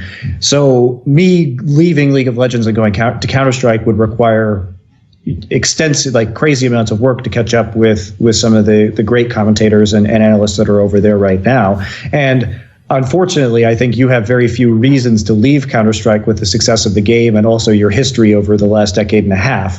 So, I mean, I think it'd be really fun to work together in that capacity, but it's just hard to imagine when that intersection will occur unless Counter-Strike totally dies and like somehow both of the games that we're in, like some new game arises that we both converge on at the same time. I think it's tough. When you were waxing lyrical about League of Legends and the amount of hours you've done, all the different tournaments you did, and all the different facets, it was clear that it kind of made you think on the fact that, yes, you've moved on, you're in Overwatch now, you do a lot of the same things, you know, there's a lot of the same, like, a lot of the vacuum is filled, but as you just touched on there with me in Counter-Strike, there's also a degree to which it would probably take Counter-Strike dying for me to truly go all in on something else. I could do work in other games. Or Valve, like, pulling a Riot and, like, totally wrecking Don't you. Like, give them ideas about these things. Valve have fired a person before Monte and removed him, so I'll edit that part out. So, with all that said, it's clear that there was like passion in your voice for League there. There's a part of you which would have just kept going in League, right? So has it been tough to reset and go, I'm an Overwatch guy now? That is me. I'm Overwatch. No, not really, because I was, like you said, I was always very interested in this game from the announcement and had always planned to commentate it. Like I've said previously, at the end of 2015, Dola and I had it written into our contracts that if Overwatch was starting to be played on OGN, we would be the ones casting it. So this was obviously before I got banned, before the MSI pay issues, before my videos on Mark Merrill or the caster treatment. And so, like, the interest was there already. And so I had always thought, hey, maybe I'd like to do Overwatch. It's a new game. It'd be a new challenge. I've never done FPS before. I really like the look of this game. I was 100% sure it was going to be popular in Korea because it was Blizzard and because I thought the MOBA FPS hybrid, and especially the look of the graphics, the more like cartoony feel, would be very popular among a Korean audience, and it did get really big really fast. So I was always sort of planning on working in Overwatch, and I was really excited about that. I didn't know it was going to lead to like me being hired for the Overwatch League at the time because I didn't know that existed really when I had first heard of it or when we had that in our contracts.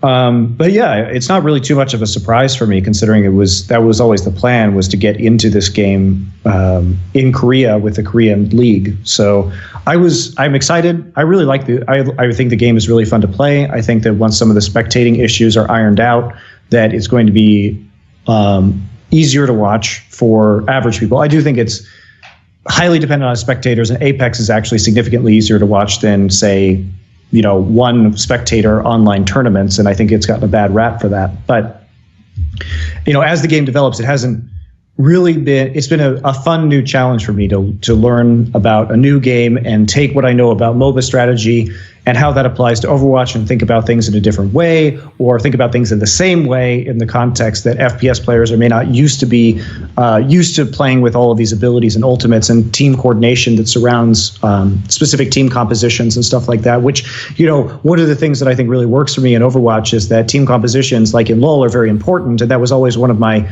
areas of expertise was team compositions, how they interact with each other in win conditions, and that's something that's been really an easy skill for me to move over to Overwatch. So when you did Apex, as you already alluded to, it basically was the Overwatch OGN Champions. It was just the Overwatch version. It was very familiar to those who followed it. Foreign teams. You were obviously working for the same company as well. You had the same duo even. So it was an easy transition in that respect. Yep. But now we know it's Overwatch League time. And you can't tell us much, obviously, because there's all these NDAs and a lot of it hasn't been revealed. But what does this mean for your life? That's a general question. Yeah, what does Overwatch mean for your life? Well, hopefully it means a chance to develop a new and healthier relationship with a different developer, which I think it already has. It means, I hope, the expansion of esports in a good way. Obviously, there are a lot of risks inherent with the direction, the scope of what Overwatch League, what Blizzard and Activision want Overwatch League to be. So I think it will be successful. And I think that it changed everything about my life, really. New game, new audience, new place to live, new country, new level of influence within the league and within, I hope, the tone of the broadcasts, which I never really had before, because of working with either a company that was more focused on the Korean side of the broadcast naturally, or working with Riot that definitely had their own ideas about how to do things. So I view this as really a stage in my life where I've sort of spent so much time learning from many different people about what they think about broadcasts or what they think about what esports is, and then having that experience and now being able to try and help Overwatch League be successful in a way that I think is authentic to esports. And I think that's really exciting, where it's not something I was waiting for, but I feel like I'm at a really interesting crossroads where I can move from being more of an observer and more of a person who has had the structure of esports dictated to them. And now with my consulting and my casting and everything like that, I'm in a position to really change the way that a lot of businesses see esports or broadcasts are done or entertainment is created around esports, and have a level of influence that really I've never experienced. I have a few kind of more quick fire questions for you now. And basically, it was when I was doing my top 20 League of Legends players all time, which I think I did at the end of 2014. And in it, I had a line where, every now and then as a writer, you'll just, if you're really lucky, you'll back into a line that you phrase it exactly the way you want it to. And I had this line where I said something along the lines of, when I got to Faker, who was obviously number one, I said about Faker, before Faker, we existed in a world where we had a pantheon of gods in League of Legends. And I described it as he'd forced us into like a monotheistic worldview, where now, you can only acknowledge Faker. Like you couldn't be anymore like, well, I think this AD carry is best. Well, I prefer this jungle here. My point here is, and the point I've made many times is, actually what makes Faker amazing to me is there never had to be a Faker. There could really have not been this one incredible player who transcended the game. There could have been like it was in the first two seasons. Here's the thing about Faker, and maybe you'll disagree with me about CSGO, but or CS in general, but I really feel like Faker is like a once in a generation esports player. It's like he didn't even have to be in League of Legends. He didn't have to exist in any esport.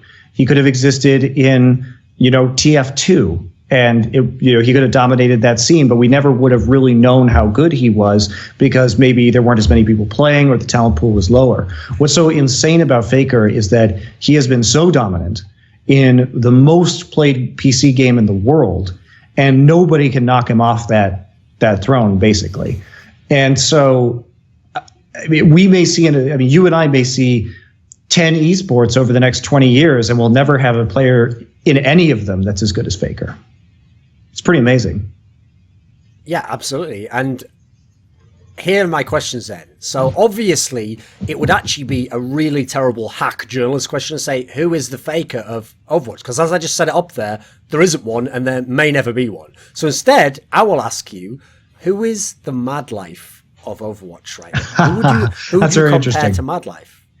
So when I think about MadLife, I think about being the best player in the world, and reinventing a role within the game that people, specifically the support role, that people couldn't envision as being that powerful.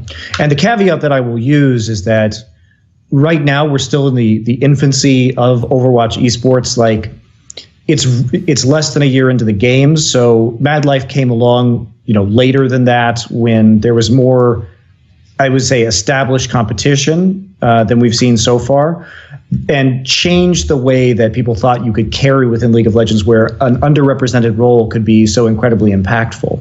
And so I guess for me right now, I don't know if this is a perfect comparison because of the length of competitive history that we have in this title, but I think you have to make the comparison to either Miro or Ryu Jae-hong from Lunatic High, where Jae-hong has, in a similar support role, been absolutely clutch for his team, and in my mind was the MVP of the finals this last season of Apex, due to the amount of incredible utility plays, sleep darts on Ana, Discord orbs on Zenyatta, that he's been able to achieve. I mean, he is a jaw-dropping, creative, and highlight caliber player from a position, and plays to a level in that position that really isn't mirrored by anybody else.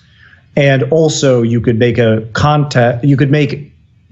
argument that right now he is the best player in the world, just like you could during MadLife's peak.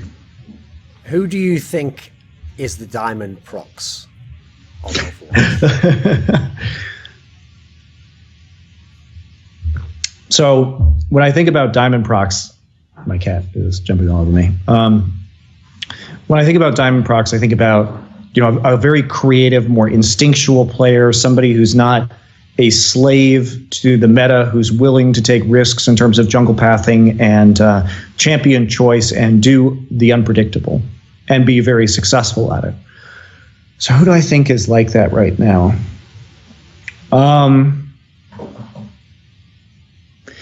Maybe you'd have to take a player like Libero on Meta Athena. So he's an extremely versatile player, and Meta Athena has been the team that's been coming up with a lot of the more unorthodox strategies in the game. And of course, they're famous like Mei wall tricks and various boosts that we've seen, as well as creative Sombra play. So I guess I'd see him as, and Meta Athena made the semifinals. Now, they're not the best team in the world, but they still are. We'll see how well they do this season, but last season they were a very competitive team. They were a creative, and perhaps that's not perfect, because I would say Gambit and Moscow 5 were a little less planned, perhaps, as a unit. Sure.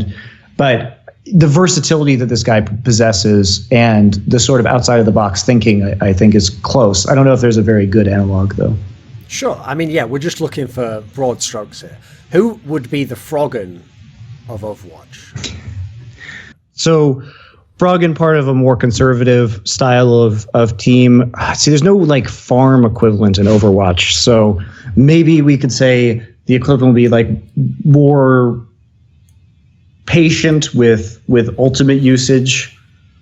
Ooh, this is tough. I don't know if there is a good equivalent to Froggen's playstyle.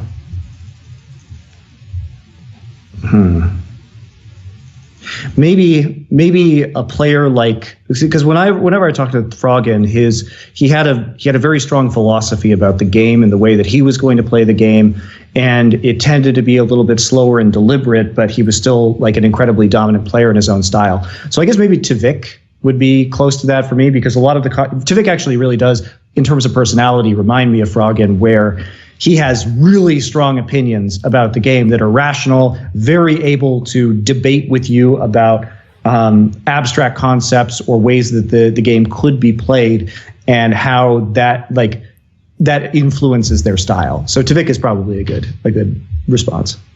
Okay, the last analog that I want is obviously, like, I'm gradually moving into Overwatch. It hasn't still hooked me yet. I mean, it took a while for League to hook me, if you remember. It took like a year and a half or so. It took a solid amount of time. So if you really want to win me over, Monty, this is your challenge right now. Who is the flame of Overwatch? Ooh, I don't know if we have that player yet, which may be why you're not really hooked.